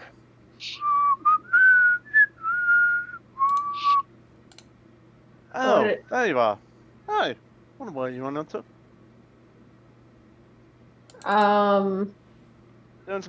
Doing some research. Yeah. I just came back to my friends. Oh, lovely to meet you all. You're friends with the cute one here? Quiet.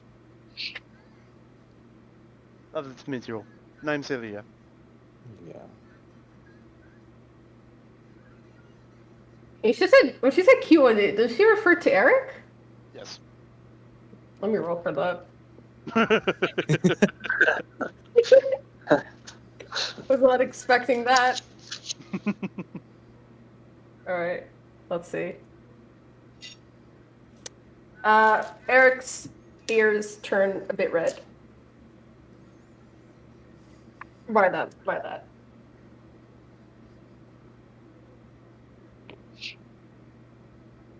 Honestly, out of character, I don't know if I should trust her.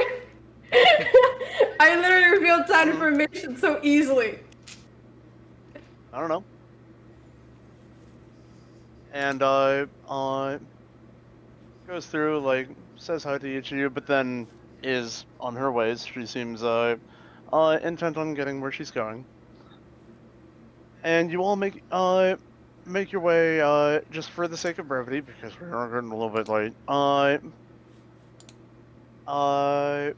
You all make your way to a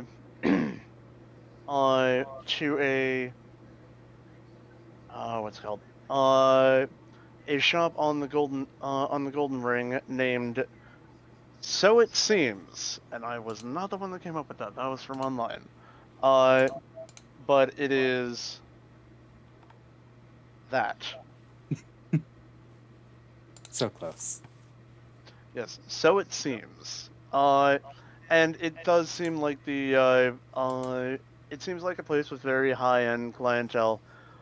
What I'd actually like is, over the week, let me know what you get, because they, via magic and all, and everything, they can make you pretty much anything pretty damn quick. So in the, so I'd say you're probably in there for another, probably hour, of your time before you emerge. And yeah, so everybody is getting new clothes. It's something presentable. I mean, if they have like high grade, nice Hawaiian shirts, Jinna's on board. Oh, they can make you the greatest of Hawaiian shirts. I am on board. Jin's on board. Yep. All right. You got Jin back. All right. All right. So you're all there, and yeah. So call it probably 50 gold a pop, because they are like, they are high end, but you all just got a fucking shit of money, fucking shit ton of money. So call it 50 gold a pop, and you all come out dashing to the dusk-lit city, ready to get ready to go complete your final errands and see the dragon. And sorry, give me 2 seconds here. Where is my thing?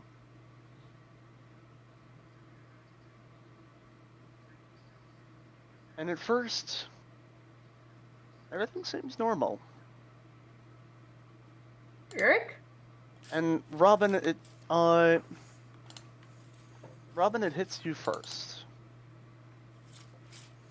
And then Jin, and then slowly the rest of you.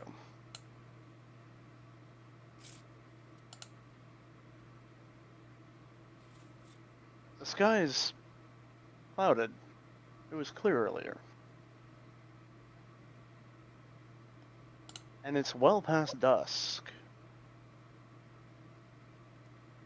But the clouds are alight. And then you hear it.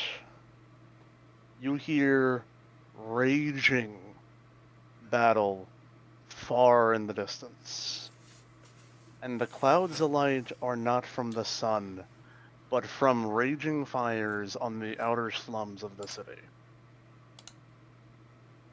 As you see automatons and the members of the Cormanthyr army rushing past you on the gold ring, as one of them says, "Get inside, get safe." And that is where we're going to call it. Oh, All right. Ew. son, they're trying to bring it all up in Return of the King's in here. No. I'm on to you, Joseph. All right. All right. I'm I'm so jumping. hyped. I'm jumping to end stream. Yeah. I know that was a long